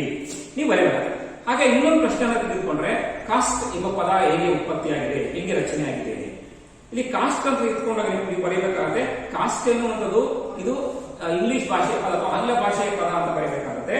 ಇದು ಈ ಒಂದು ಸ್ಪ್ಯಾನಿಷ್ ಮತ್ತೆ ಪೋರ್ಚುಗೀಸ್ ಮೂಲದ ಕಾಸ್ಟ ಎಂಬ ಪದದಿಂದ ಉತ್ಪತ್ತಿಯಾಗಿದೆ. ಕಾಷ್ಟ ಅಂತಂದ್ರೆ ಏನು ನೀವು ಬರೆಯಬೇಕು. ಕಾಷ್ಟ ಅಂದ್ರೆ ನೀವು ತಳಿ ಅಂತ ಬರೀತೀರಾ, ಜನಾಂಗ ಅಂತ ಬರೀತೀರಾ. ತಳಿ ಅಥವಾ ಜನಾಂಗ ಆನುವಂಶಿಕ ಒಂದು ಗುಣಗಳನ್ನು ಪಡೆದಿರುವ ಗುಂಪು ಅನ್ನುವಂಥದ್ದಲ್ಲಿ ನಾವು ಇದನ್ನ ಬರೀತೀವಿ. ಸೊ ಇಷ್ಟನ್ನು ಏನ್ ಮಾಡಿದ್ರೆ ಕಾಸ್ಟ್ ಎಂಬ ಪದ ಹೇಗೆ ಉತ್ಪತ್ತಿಯಾಗಿದೆ ಅಂತ ಹೇಳಿ ಆಗುತ್ತೆ. ಅಂದ್ರೆ ಕಾಸ್ಟ್ ಎಂಬುವಂಥದ್ದು ಆಂಗ್ಲ ಭಾಷೆಯ ಪದ, ಇದು ಸ್ಪ್ಯಾನಿಷ್ ಮತ್ತು ಪೋರ್ಚುಗೀಸ್ ಕುಲದ ಕಾಷ್ಟ ಪದದಿಂದ ಬಂದಿದೆ. ಕಾಷ್ಟ ಅಂದ್ರೆ ತಳಿ ಅಥವಾ ಜನಾಂಗ ಅಂತ ಬರೋದು. ಆಮೇಲೆ ನೀವೇನ್ ಮಾಡಬೇಕು, ಜಾತಿ ಅಥವಾ ಕಾಸ್ಟ್ ಅಂತಂದ್ರೆ ಆನುವಂಶಿಕ ಗುಣಗಳನ್ನು ಪಡೆದಿರುವಂತಹ ಗುಂಪು ಅಂತ ಬರೆದ್ರೆ ಸ್ಪಷ್ಟವಾದಂತಹ ಒಂದು ಉತ್ತರ ಇದಾಗುತ್ತೆ. ಇದಾದ ಮೇಲೆ ಬರುವಂತ ಮತ್ತೊಂದು ಇಂಪಾರ್ಟೆಂಟ್ ಕ್ವಶನ್ ಇದರಲ್ಲಿ ಈ ಪ್ರಬಲ ಜಾತಿ ಅಂದ್ರೆ ಏನು ಅಂತ ಹೇಳಿ ಕೇಳ್ತಾರೆ.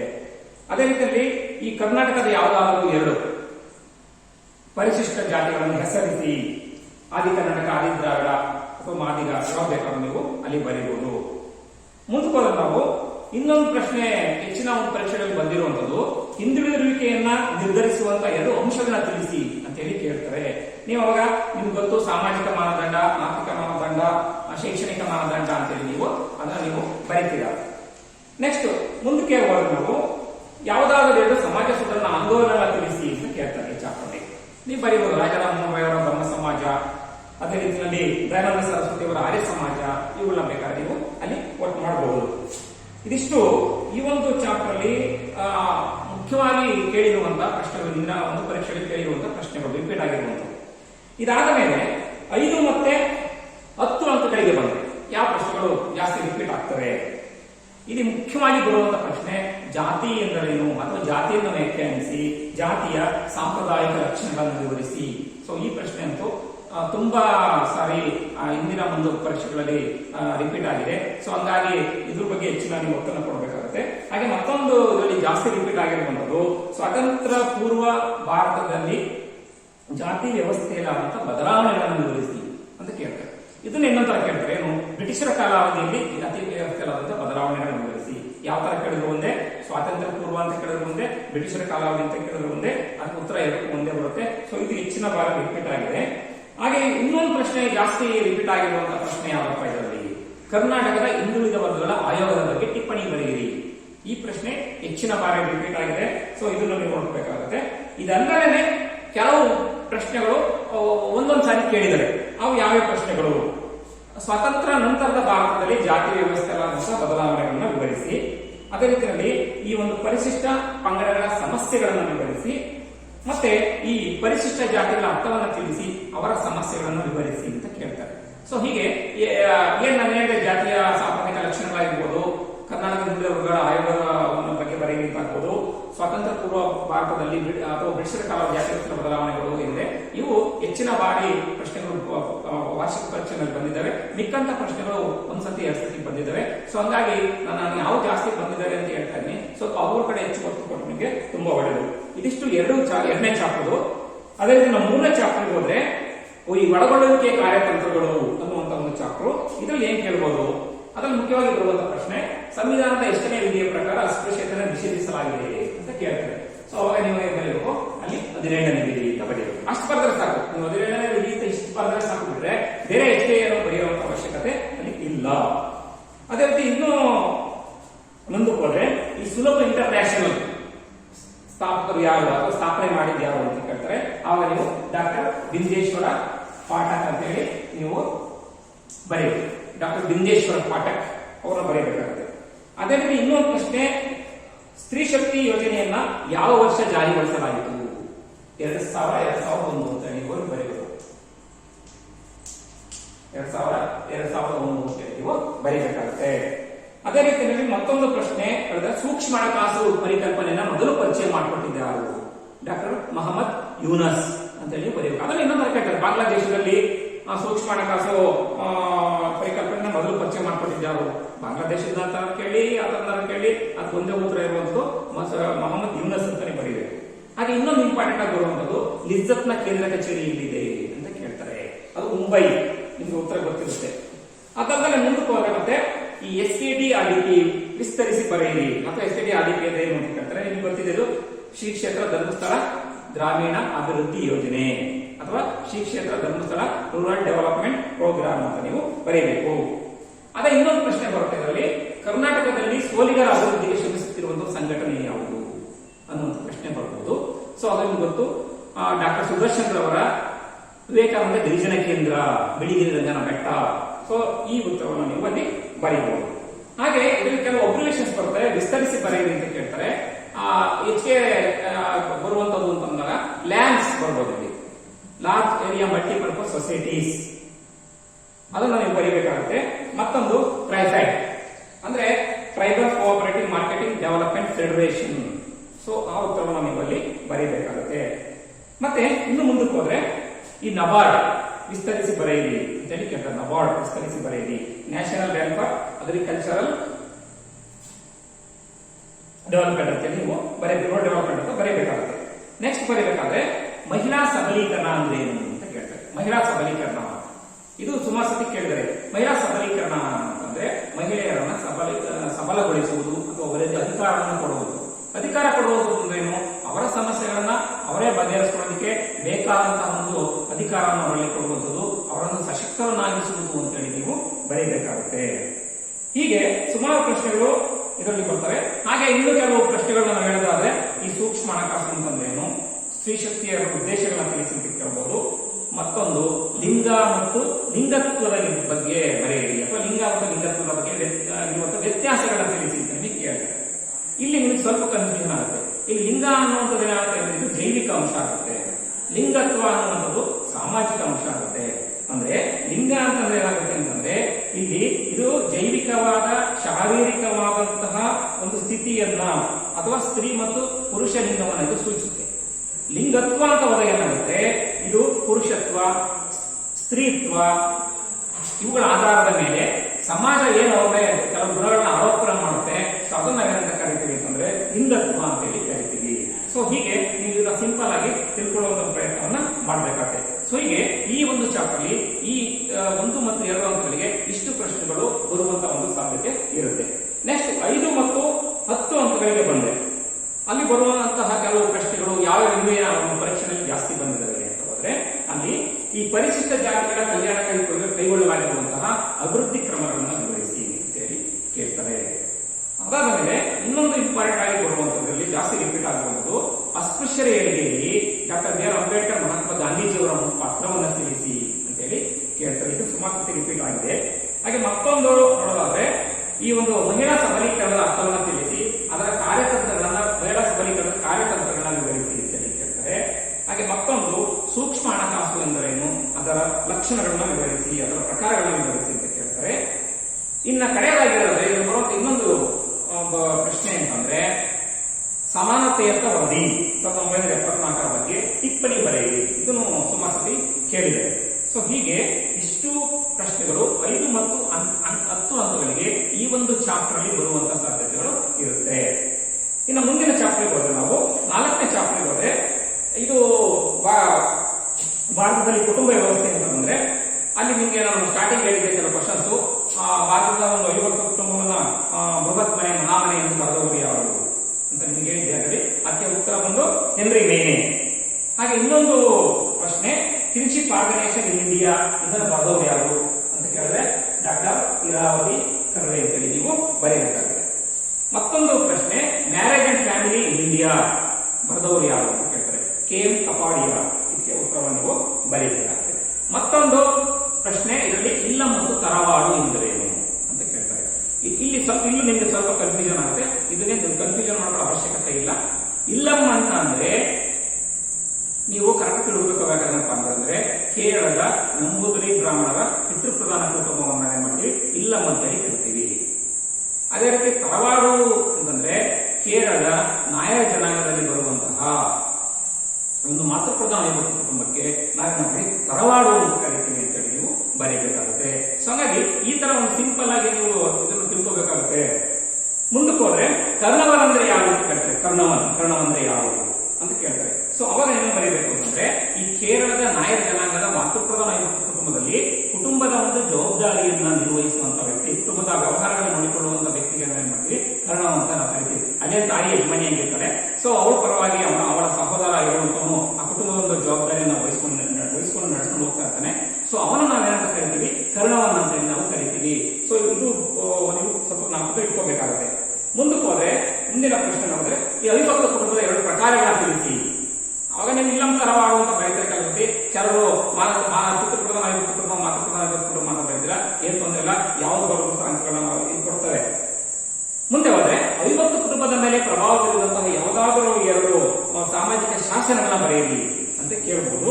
ಆವಾಗ ನೀವು ಹಿಂದೂ ವಿವಾಹ ಕಾಯ್ದೆ 1955 ಬರೀಬಹುದು. ಅದೇ ರೀತಿ ಹಿಂದೂ ಉತ್ತರಾಧಿಕಾರ ಕಾಯ್ದೆ 1956. ಕೆಲಸಕ್ಕೆ ಮಕ್ಕಳು ಏನ್ ಮಾಡ್ತಾರೆ, ವಿದ್ಯಾರ್ಥಿಗಳು ನಾವು ವ್ಯಾಲೇಶ್ವರ ಪೇಪರ್ ನೋಡ್ತೀವಿ, ಏನ್ ಮಾಡ್ತಾರೆ ಶಾಸನಗಳನ್ನ ಸರಿಯಾಗಿ ಬರ್ದಿರ್ತಾರೆ, ಇಸ್ವಿಯನ್ನ ತಪ್ಪಾಗಿರ್ತಾರೆ. ಸೊ ಅದಕ್ಕೆ ನನ್ನ ಸಲಹೆ ಏನಪ್ಪಾ ಅಂತಂದ್ರೆ ನಿಮ್ಗೆ ಇಸ್ವಿ ಗೊತ್ತಿದ್ರೆ ಬರೀರಿ, ಇಸ್ವಿ ಗೊತ್ತಿಲ್ಲ ತಪ್ಪಾಗುತ್ತೆ ಅನ್ನೋ ಒಂದು ಸಂದೇಹ ಆದ್ರೆ ನೀವು ಇಸ್ವಿಯನ್ನ ಹೋಗ್ದಿರೋದು ಒಳ್ಳೇದು. ಅವಾಗ ನೀವು ಶಾಸನದ ಹೆಸರು ಬರ್ತಾರೆ ಸಾಕು. ನಾವು ಅಟ್ಲೀಸ್ಟ್ ಅವ್ರಿಗೆ ಶಾಸನದ ಹೆಸರು ಗೊತ್ತಿದೆಯಲ್ಲ ಅಂತ ಹೇಳಿ ಮೌಲ್ಯಮಾಪಕರು ಅದಕ್ಕೆ ಅಂಕಗಳನ್ನ ಕೊಡ್ತಾರೆ. ಸೊ ಹಂಗಾಗಿ ನಿಮಗೆ ಆ ಇಸ್ವಿಯನ್ನ ನೀವು ಸರಿಯಾಗಿ ಅದನ್ನು ಪರ್ಫೆಕ್ಟ್ ತಿಳ್ಕೊಂಡಿದ್ರೆ ಮಾತ್ರ ಬರೀರಿ, ತಿಳ್ಕೊಂಡಿಲ್ಲ ಅಂದ್ರೆ ನೀವು ಡೌಟ್ ಇದ್ರೆ ಬರೆಯೋದು ಅವಶ್ಯಕತೆ ಇಲ್ಲ ಅಂತ ನಾನು ಹೇಳ್ತೀನಿ. ಸೊ ಹೀಗೆ ಇಷ್ಟು ಪ್ರಶ್ನೆಗಳು ಈ ಚಾಪ್ಟರ್ಗೆ 1 ಮತ್ತು 2 ಹಂತಗಳಿಗೆ ಬರುವಂತದ್ದು. ಇನ್ನು 5 ಮತ್ತು 10 ಹಂತಗಳಿಗೆ ಬಂದ್ರೆ ಬರುವಂತಹ ಮುಖ್ಯವಾದಂತಹ ಪ್ರಶ್ನೆಗಳು ಯಾವುವು? ಬರುವಂತಹ ಬಹಳ ಮುಖ್ಯವಾದಂತಹ ಪ್ರಶ್ನೆ, ಅವಿಭಕ್ತ ಕುಟುಂಬವನ್ನು ವ್ಯಾಖ್ಯಾನಿಸಿ, ಅವಿಭಕ್ತ ಕುಟುಂಬದ ಸಾಂಪ್ರದಾಯಿಕ ಲಕ್ಷಣಗಳನ್ನು ವಿವರಿಸಿ. ನೀವು ಈ ಪ್ರಶ್ನೆ ನೋಡಿರ್ತಾರೆ, ಎಷ್ಟು ಪ್ರಶ್ನೆ ಪತ್ರಿಕೆಗಳಿದೆ ಅಂತೇಳಿ ಸುಮಾರು ಪ್ರಶ್ನೆ ಪತ್ರಿಕೆಗಳಿದೆ. ಸೊ ಹಂಗಾಗಿ ಇದ್ರ ಬಗ್ಗೆ ಹೆಚ್ಚು ಒತ್ತನ್ನು ಕೊಡಬೇಕಾಗುತ್ತೆ. ಅವಿಭಕ್ತ ಕುಟುಂಬವನ್ನು ವ್ಯಾಖ್ಯಾನಿಸಿ, ಅವಿಭಕ್ತ ಸಾಂಪ್ರದಾಯಿಕ ಲಕ್ಷಣಗಳನ್ನು ವಿವರಿಸಿ. ನಿಮ್ಗೆ ಗೊತ್ತು ಅವಿಭಕ್ತ ಕುಟುಂಬ ಎಂದರೆ ಒಂದೇನೆ, ಅವಿಭಕ್ತ ಕುಟುಂಬವನ್ನು ವ್ಯಾಖ್ಯಾನಿಸಿ ಅಂತಂದ್ರೆ ಒಂದೇನೆ. ಅಂದ್ರೆ ರಕ್ತ ಸಂಬಂಧಿಗಳ ಸಮೂಹ ಒಂದೇ ಮನೆಯಲ್ಲಿ, ಅಥವಾ ಅದು ಆಕಾರ ಬೇಕಾದ್ರೂ ಬರೀಬಹುದು, ಅಥವಾ 2-3 ತಲೆಮಾರುಗಳಿಗೆ ಸೇರಿದಂತಹ ಜನರು ಒಂದೇ ಮನೆಯಲ್ಲಿ ವಾಸಿಸುತ್ತಾ, ಅದೇ ರೀತಿ ಒಂದೇ ಅಡಿಗೆ ಮನೆಯಲ್ಲಿ ತಾರಂತ ಆಹಾರವನ್ನ ಸೇವಿಸುತ್ತಾ, ಪೂಜಾ ಕಾರ್ಯಗಳಲ್ಲಿ ಸಾಮಾನ್ಯವಾಗಿ ಭಾಗವಹಿಸುತ್ತಾ, ಆಸ್ತಿಯ ಮೇಲೆ ಸಾಮೂಹಿಕ ಒಡೆತನವನ್ನು ಹೊಂದಿರುವಂತಹ ಒಂದು ಕುಟುಂಬಕ್ಕೆ ನಾವು ಅವಿಭಕ್ತ ಕುಟುಂಬವೆಂದು ಕರೆಯುತ್ತೇವೆ ಅಂತ ಬೇಕಾದ್ರೆ ಬರೀಬಹುದು. ಇದಾದ ಮೇಲೆ ಇನ್ನೊಂದು ಇಂಪಾರ್ಟೆಂಟ್ ಕ್ವಶನ್ಸ್ ಬರುವಂತದ್ದು, HK ಪರೀಕ್ಷೆಯಲ್ಲಿ ಕೇಳಿರುವಂತದ್ದು, ಅವಿಭಕ್ತ ಕುಟುಂಬದ ಬದಲಾವಣೆಗೆ ಅಥವಾ ಪರಿವರ್ತನೆ ಕಾರಣಗಳನ್ನು ವಿವರಿಸಿ. ಇದನ್ನ ಅತಿ ಹೆಚ್ಚಿನ ಬಾರಿ ಕೇಳಿದರೆ. ಸೊ ಇದ್ರ ಬಗ್ಗೆ ಸ್ವಲ್ಪ ನೀವು ಗಮನ ಹರಿಸಬೇಕಾಗುತ್ತೆ. ಹಾಗೆ ಇನ್ನೊಂದು ಇದರಲ್ಲಿ ಬರುವಂತಹ ಇಂಪಾರ್ಟೆಂಟ್ ಕ್ವಶನ್ಸ್ ಅಂತ ಹೇಳಿದ್ರೆ, ನರಸಿಂಗನವರ ಕುಟುಂಬದ ಬಗ್ಗೆ ಟಿಪ್ಪಣಿ ಬರೆಯಿರಿ ಅಂತ ಕೇಳ್ತಾರೆ. ನರಸಿಂಗನವರ ಕುಟುಂಬದ ಬಗ್ಗೆ ಟಿಪ್ಪಣಿ ಬರೆಯಿರಿ. ಇದು ಸ್ವಲ್ಪ ಜ್ಞಾಪಕ ಇಟ್ಕೊಳ್ಳಿ. ಇದು ಸ್ವಲ್ಪ ರಿಪೀಟ್ ಆಗುವಂತಹ ಒಂದು ಚಾನ್ಸಸ್ ಇರುತ್ತೆ.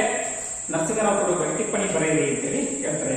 ಸೊ ಇಷ್ಟು ಪ್ರಶ್ನೆಗಳು ಸ್ವಲ್ಪ ಮುಖ್ಯವಾಗಿ ಹಿಂದಿನ ಪ್ರಶ್ನೆ ಪತ್ರಿಕೆಗಳಲ್ಲಿ ಬಂದಿರುವಂತಹ ಪ್ರಶ್ನೆಗಳಿವು. ಇದ್ರ ಜೊತೆಗೆ ಬೇರೆ ಪ್ರಶ್ನೆಗಳು ಕೇಳಬಾರದು ಅಂತೇಳಿ ಒಂದೊಂದ್ಸಲಿ ಕೇಳಿದ್ದಾರೆ. ಯಾವುದು ಅವಿಭಕ್ತ ಕುಟುಂಬದ ಅನುಕೂಲತೆಗಳನ್ನ ವಿವರಿಸಿ ಅಥವಾ ಅವಿಭಕ್ತ ಕುಟುಂಬದ ಅನಾನುಕೂಲತೆಗಳನ್ನ ವಿವರಿಸಿ ಏನಿದ್ರೆ ಅವನು ಸಹ ಒಂದ್ಸತಿ ಕೇಳಿದರೆ ಈಗ ಹೇಳಿದಂತಹ ಪ್ರಶ್ನೆಗಳನ್ನ ಜಾಸ್ತಿ ಟೈಮಲ್ಲಿ ಕೇಳಿದ್ದಾರೆ ಅಂತ ನಾನು ನಿಮ್ಗೆ ಹೇಳಿದ್ದು. ಇದು 4ನೇ ಚಾಪ್ಟರ್. ನೆಕ್ಸ್ಟ್ 5ನೇ ಚಾಪ್ಟರ್ಗೆ ಹೋದ್ರೆ ಅಲ್ಲಿ ಭಾರತೀಯ ಗ್ರಾಮದ ಬದಲಾವಣೆ ಮತ್ತು ಅಭಿವೃದ್ಧಿ ಮತ್ತು ಭಾರತದ ಒಂದು ನಗರೀಕರಣ ಎನ್ನುವಂತ ಒಂದು ಚಾಪ್ಟರ್. ಸೊ ಅದರಲ್ಲಿ ಬರುವಂತಹ ಕೆಲವು ಇಂಪಾರ್ಟೆಂಟ್ ಕ್ವಶನ್ಸ್ ಯಾವುವು ಅಥವಾ ಇಂದಿನ ಪ್ರಶ್ನೆ ಪತ್ರಿಕೆಗಳಲ್ಲಿ ಕೇಳಿರುವಂತಹ ಪ್ರಶ್ನೆಗಳು ಯಾವ್ದು ಅಂತಂದ್ರೆ, ಈ ಭಾರತೀಯ ಗ್ರಾಮೀಣ ಪುಟ್ಟ ಗಣರಾಜ್ಯದ ಒಂದು ಕರೆದವರು ಯಾರು ಅಂತ ಹೇಳಿ ಕೇಳ್ತಾರೆ. ಆವಾಗ ನೀವು ಬರೀಬೇಕನ್ನ ಸರ್ ಚಾರ್ಲ್ಸ್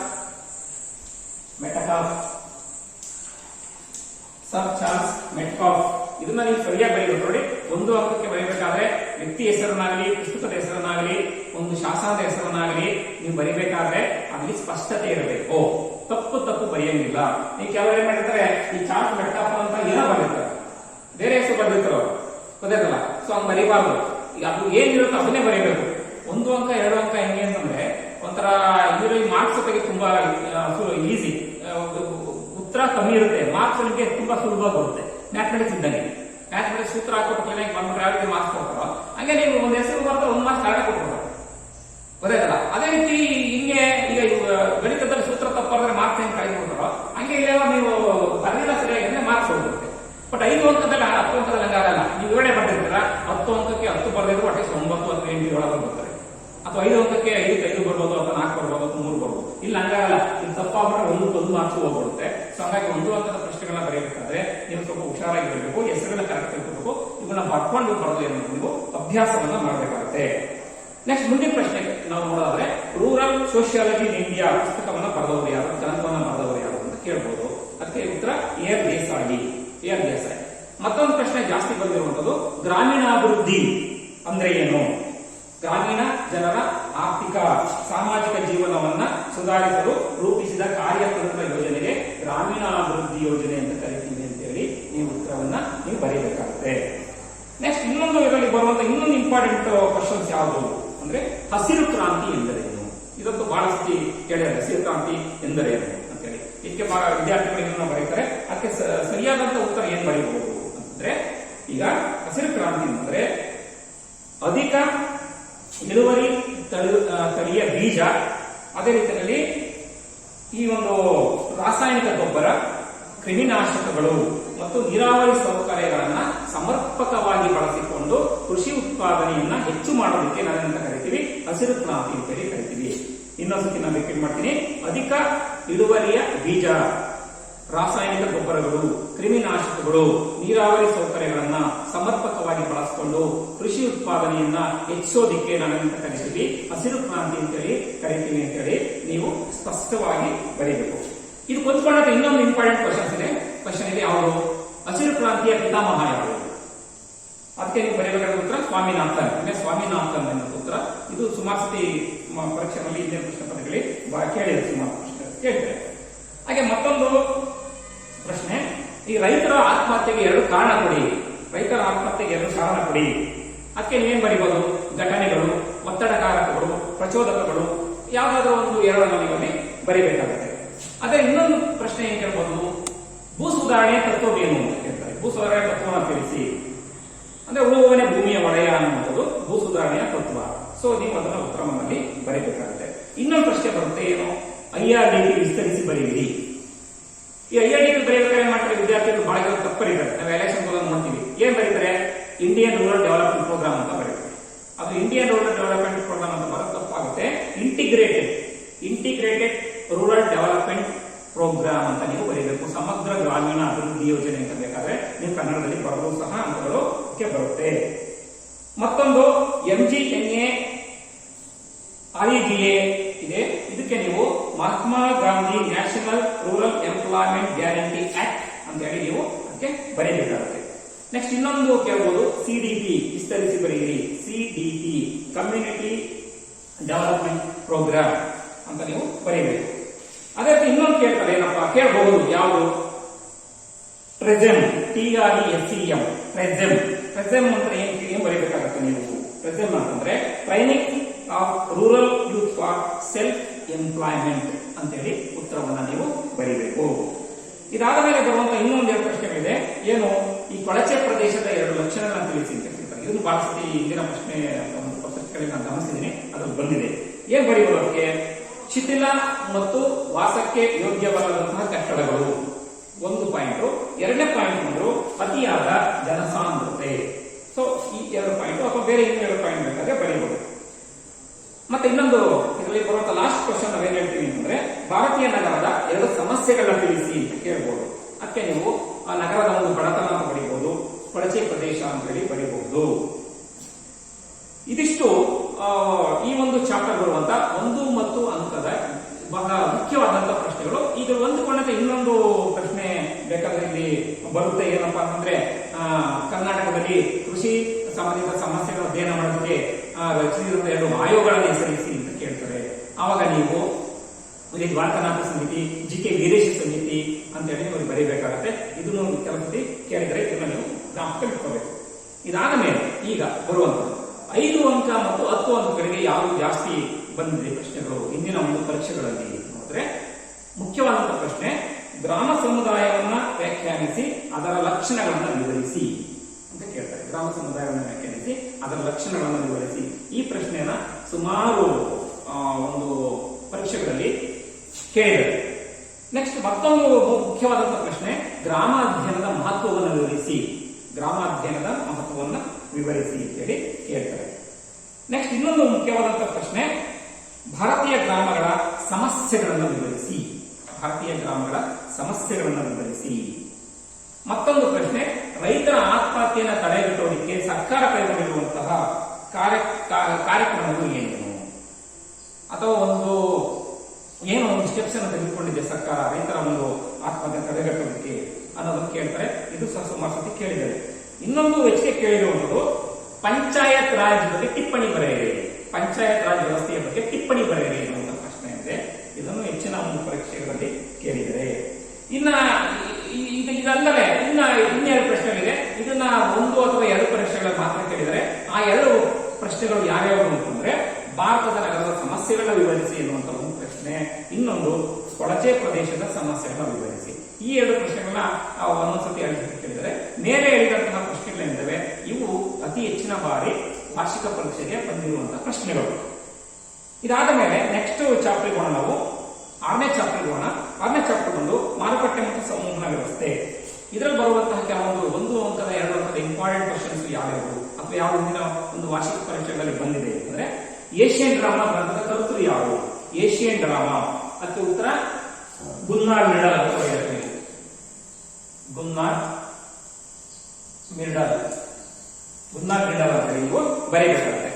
ಅದೇ ಮತ್ತೊಂದು, ಈ ದೊರಾಯಿ ಸಂತೆಯನ್ನು ಅಧ್ಯಯನ ಮಾಡಿದವರು ಯಾರು ಅಂತ ಕೇಳ್ತಾರೆ. ಆಲ್ಫ್ರೆಡ್ ಗೆಲ್. ಅದಕ್ಕೆ ಉತ್ತರ ಆಲ್ಫ್ರೆಡ್ ಗೆಲ್ ಬರೆಯಬೇಕಾಗುತ್ತೆ. ಇನ್ನೊಂದು ಕ್ವಶನ್, WWW ವಿಸ್ತರಿಸಿ ಬರೆಯಿರಿ ಅಂತ ಕೇಳ್ತಾರೆ. World wide web. ಉತ್ತರ ಅದಕ್ಕೆ ಬರೆಯಬೇಕು.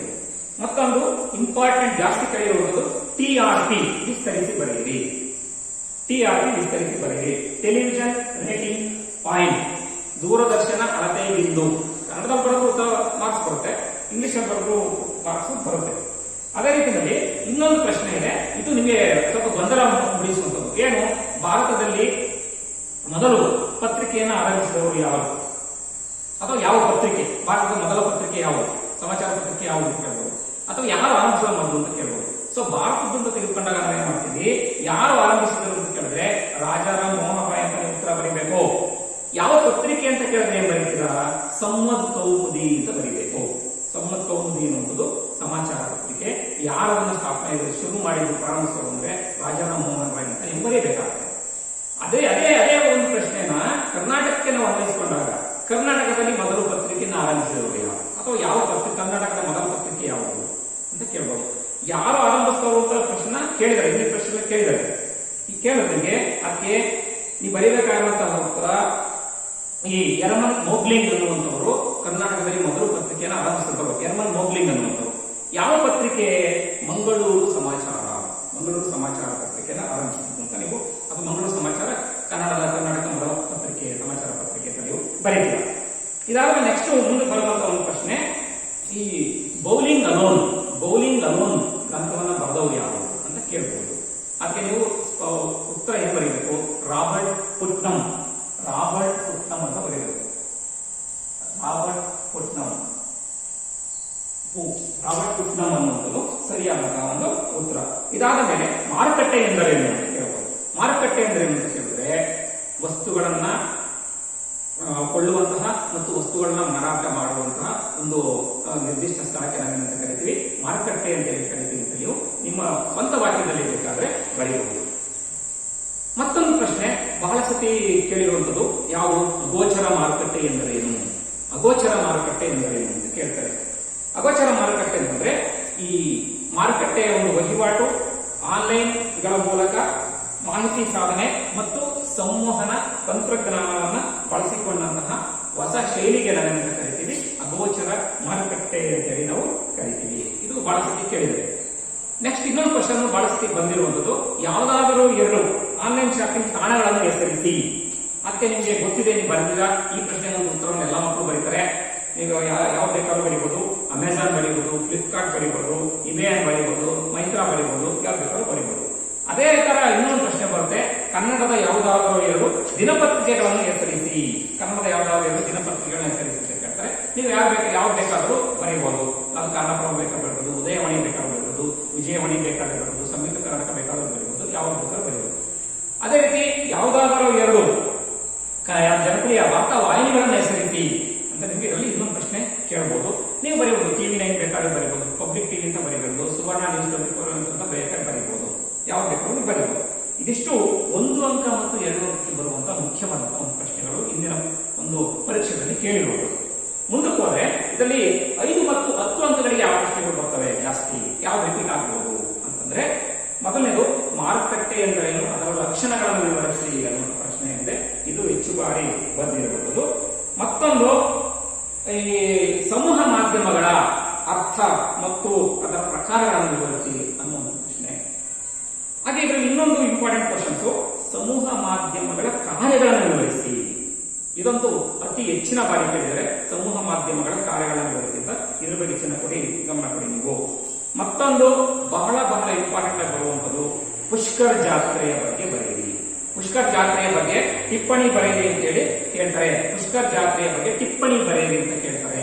ಸೊ ಹಂಗಾಗಿ ಈ ಪ್ರಶ್ನೆಗಳನ್ನು ನೀವು ಹೆಚ್ಚು ಗಮನವನ್ನ ಕೊಡಬೇಕಾಗುತ್ತೆ. ಅಂದ್ರೆ ನಾನು ಹೇಳಿದ್ದು ನೀವು ಜ್ಞಾಪಕ ಇಟ್ಕೊಳ್ಳಿ. ಮೊದಲನೇದು ಮಾರುಕಟ್ಟೆ ಅರ್ಥವನ್ನು ತಿಳಿಸಿ ಅದರ ಲಕ್ಷಣಗಳನ್ನು ವಿವರಿಸಿ ಅನ್ನುವಂತ ಒಂದು ಪ್ರಶ್ನೆ, ಪುಷ್ಕರ್ ಜಾತ್ರೆಯ ಬಗ್ಗೆ ಟಿಪ್ಪಣಿ ಬರೆಯುವಂತ ಒಂದು ಪ್ರಶ್ನೆ, ಸಮೂಹ ಮಾಧ್ಯಮದ ಕಾರ್ಯಗಳನ್ನು ಬರೆಯಿರಿ. ಇವು ಹೆಚ್ಚಿನ ಬಾರಿ ಇಂದಿನ ಪ್ರಶ್ನೆ ಪತ್ರಿಕೆಗಳಲ್ಲಿ ಬಂದಿದ್ದಾವೆ. ಇನ್ನು ಮಿಕ್ಕದಂತವು ಸಮೂಹ ಮಾಧ್ಯಮಗಳ ಒಂದು ಪ್ರಕಾರಗಳಾಗಿರ್ಬೋದು, ಅದೇ ರೀತಿ ಇನ್ನೊಂದು ಈ ಬಸ್ತಾ ಮಾರುಕಟ್ಟೆಯ ಒಂದು ಬಗ್ಗೆ ಬರೆಯಿರಿ ಅಂತ ಸಹ ಕೇಳ್ಬೋದು. ಸೊ ಇವೆಲ್ಲ ಕೇಳಿದರೆ ಸೊ ಅವುಗಳ ಬಗ್ಗೆ ಸ್ವಲ್ಪ ಗಮನವನ್ನು ಕೊಡಿ. ಇನ್ನ ಮೇಲಿನ 3 ಕ್ವಶನ್ಸ್ ಏನಿದೆ ಅವು ಹೆಚ್ಚಿನ ಗಮನವನ್ನು ನಿಮ್ಮಲ್ಲಿ ಕೊಡಬೇಕಾಗುತ್ತೆ. ಇದಿಷ್ಟು 6ನೇ ಚಾಪ್ಟರ್. ಇನ್ನ 7ನೇ ಚಾಪ್ಟರ್ಗೆ ಬಂದ್ರು ನಾವು. ಇನ್ನು 2 ಚಾಪ್ಟರ್ಗೆ 7ನೇ ಚಾಪ್ಟರ್ಗೆ ಬಂದ್ರೆ ಮೊದಲು ಇಂಪಾರ್ಟೆಂಟ್ ಕ್ವಶನ್ಸ್ ಅದರಲ್ಲಿ 1 ಮಾರ್ಕ್ಸ್ 2 ಮಾರ್ಕ್ಸ್ಗೆ ಸಾಮಾಜಿಕ ಚಳುವಳಿ ಎಂದರೇನು. ಸಾಮಾಜಿಕ ಚಳುವಳಿ ಅಂದ್ರೆ ಈ ಪ್ರಶ್ನೆ ಬಹಳ ಸತಿ ಬಂದಿದೆ. ಏನ್ ಹೇಳ್ತಾರೆ ಅಂದ್ರೆ, ಈ ಬ್ಲೂಮರ್ ಎಳೆಯುವಂತಹ ಒಂದು ಹೆಸರನ್ನ ಬ್ಲೂಮರ್ ಹೆಸರು ಬರೀಬೇಕು ಬರೆದು ಸಾಮಾಜಿಕ ಪ್ರಯತ್ನದ ಮೂಲಕ ಹೊಸ ಸಾಮಾಜಿಕ ವ್ಯವಸ್ಥೆಯನ್ನ ಸ್ಥಾಪಿಸುವಂತಹ ಕ್ರಮಕ್ಕೆ ನಾನೇನು ಕರೀತೀವಿ, ಸಾಮಾಜಿಕ ಚಳುವಳಿ ಅಂತೇಳಿ ನೀವು ಬರೀಬೇಕಾಗುತ್ತೆ. ಇದಾದ ಮೇಲೆ ಮತ್ತೊಂದು ಪ್ರಶ್ನೆ, ಕಾಗೋಡು ಸತ್ಯಾಗ್ರಹದ ಘೋಷಣೆ ಏನು, ಉಳುವವನಿಗೆ ಭೂಮಿ ಅನ್ನುವಂಥದ್ದು ಕಾಗೋಡು ಸತ್ಯಾಗ್ರಹದ ಒಂದು ಘೋಷಣೆಯಾಗಿತ್ತು. ಇನ್ನೊಂದು ಬಹಳ ಮುಖ್ಯವಾದ ಪ್ರಶ್ನೆ ಯಾವಾಗಲೂ ಕೇಳಬಹುದು, ಜಾತಿ ಪದ್ಧತಿಯ ವಿರುದ್ಧ ಮೊದಲು ಸಂಘಟಿತ ಹೋರಾಟ ಮಾಡಿದಂತಹ ವ್ಯಕ್ತಿ ಯಾರು ಅಂತ ಜಾಸ್ತಿ ಕೇಳಿದರೆ ಅದು ಜ್ಯೋತಿರಾವ್ ಫುಲೆ, ನಿಮಗೆ ಗೊತ್ತಿರಬೇಕಾಗುತ್ತೆ. ಮತ್ತೊಂದು ಇದರಲ್ಲಿ ಬರುವಂತದ್ದು, ಭೀಮಸೇನೆಯನ್ನು ಆರಂಭಿಸಿದವರು ಯಾರು, ಬಿ ಶ್ಯಾಮಸುಂದರ್. ಸರಿಯಾದಂತಹ ಉತ್ತರ ಬಿ ಶ್ಯಾಮಸುಂದರ್. ನೀವು ಉತ್ತರವನ್ನು ಬರೀಬೇಕಾಗುತ್ತೆ. ಮತ್ತೊಂದು ಪ್ರಶ್ನೆಯಲ್ಲಿ DSS ವಿಸ್ತರಿಸಿ ಬರೆಯಿರಿ ಅಂತ ಕೇಳ್ತಾರೆ, ದಲಿತ ಸಂಘರ್ಷ ಸಮಿತಿ. ಸರಿಯಾದ ಉತ್ತರವನ್ನು ಬರೆಯಬೇಕಾಗುತ್ತೆ. ಹಾಗೆ ನೆಕ್ಸ್ಟ್ ಬಂದ್ರೆ ಇನ್ನೊಂದು ಇಂಪಾರ್ಟೆಂಟ್ ಕ್ವಶನ್, MSA ರಾವ್ ರವರ ಪ್ರಕಾರ ಸಾಮಾಜಿಕ ಚಳುವಳಿಯ 2 ಮೂಲಾಂಶಗಳನ್ನ ಬರೆಯಿರಿ ಅಂತ ಹೇಳಿ ಕೇಳ್ತಾರೆ. ಅದಕ್ಕೆ ನೀವು ಬರೆಯಬೇಕಾಗುವಂತಹ ಉತ್ತರ, ಒಂದು ಸಿದ್ಧಾಂತ, 2ನೇದು ಸಾಮೂಹಿಕ ಕ್ರೋಢೀಕರಣ. ಇನ್ನೊಂದು ಪಾಯಿಂಟ್ ಬರೀತೀವಿ ಅಂದ್ರೆ ಸಂಘಟನೆ ಮತ್ತು ನಾಯಕತ್ವ. ಈ ಒಂದು ಉತ್ತರವನ್ನು ಅದಕ್ಕೆ ನೀವು ಬರೆಯಬೇಕಾಗುತ್ತೆ. ಇನ್ನೊಂದು ಪ್ರಶ್ನೆ ನಿಮಗೆ ಬರಬಹುದು, ಏನು, ಕರ್ನಾಟಕದ ಯಾವುದಾದರೂ 2 ರೈತ ಹೋರಾಟಗಳನ್ನು ಹೆಸರಿಸಿ ಅಂತ ಕೇಳ್ತಾರೆ.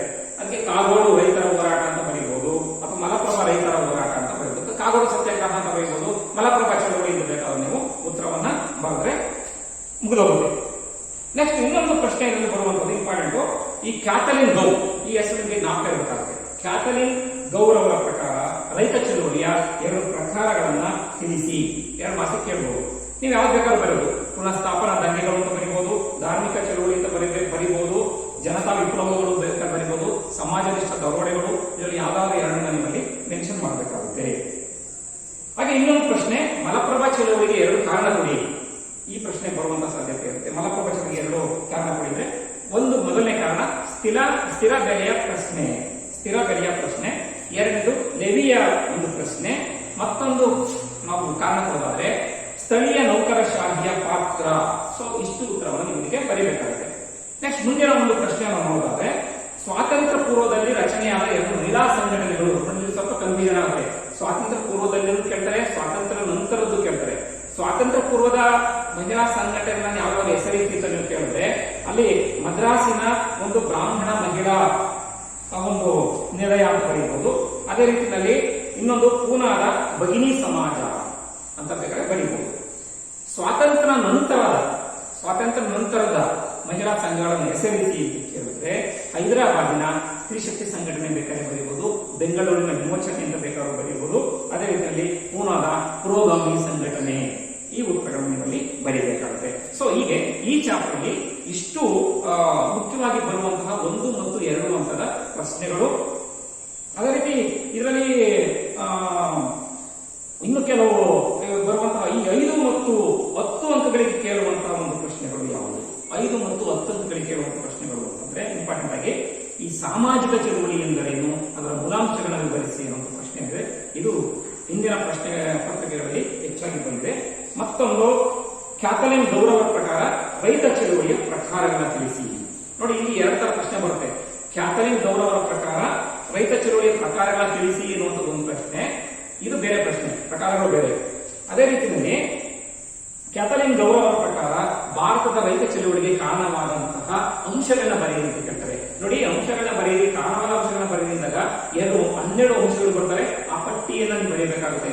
ಆದ್ರೆ ರೈತ ಚಳುವಳಿಯ ಪ್ರಕಾರಗಳನ್ನ ಬರೆಯಿರಿ ಅಂತಂದಾಗ ನನ್ನ ನೇರಗಡೆ ಹೇಳಿ, ಪುನಃ ಸ್ಥಾಪನಾ ದಂಗೆಗಳು, ಧಾರ್ಮಿಕ ಚಳುವಳಿಗಳು, ಸಮಾಜನಿಷ್ಠ ಚಳವಳಿಗಳು, ಅದೇ ರೀತಿ ಜನತಾ ವಿಪ್ಲವಗಳು ಅಂತಂದ್ರೆ ನೀವು ಅದು ಬರೆಯಬೇಕಾಗುತ್ತೆ. ಸೊ ಈ ಕ್ವಶನ್ ಸ್ವಲ್ಪ ನಿಮಗೆ ಕನ್ಫ್ಯೂಷನ್ ಆಗುತ್ತೆ, ಸ್ವಲ್ಪ ಹುಷಾರಾಗಿ ನೀವು ನೋಡ್ಕೋಬೇಕಾಗುತ್ತೆ.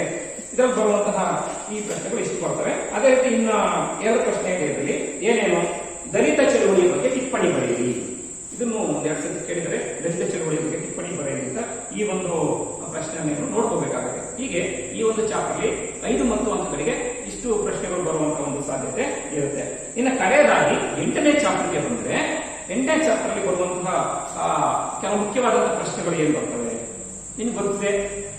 ಸಂಸ್ಕೃತೀಕರಣ ಪರಿಕಲ್ಪನೆಯನ್ನು ಪರಿಚಯ ಮಾಡಿದ್ದೀರಾ ಅಂತ ಕೇಳ್ತಾರೆ, MN ಶ್ರೀನಿವಾಸ್ ಅಂತ ಬರೀತೀರಾ. ಪಾಶ್ಚಾತ್ಯೀಕರಣ ಪರಿಕಲ್ಪನೆಯನ್ನು ಪರಿಚಯ ಮಾಡಿದ್ದೀರಾ ಅಂತ ಕೇಳ್ತಾರೆ, MN ಶ್ರೀನಿವಾಸ್ ಅಂತ ಬರೀತೀರಾ.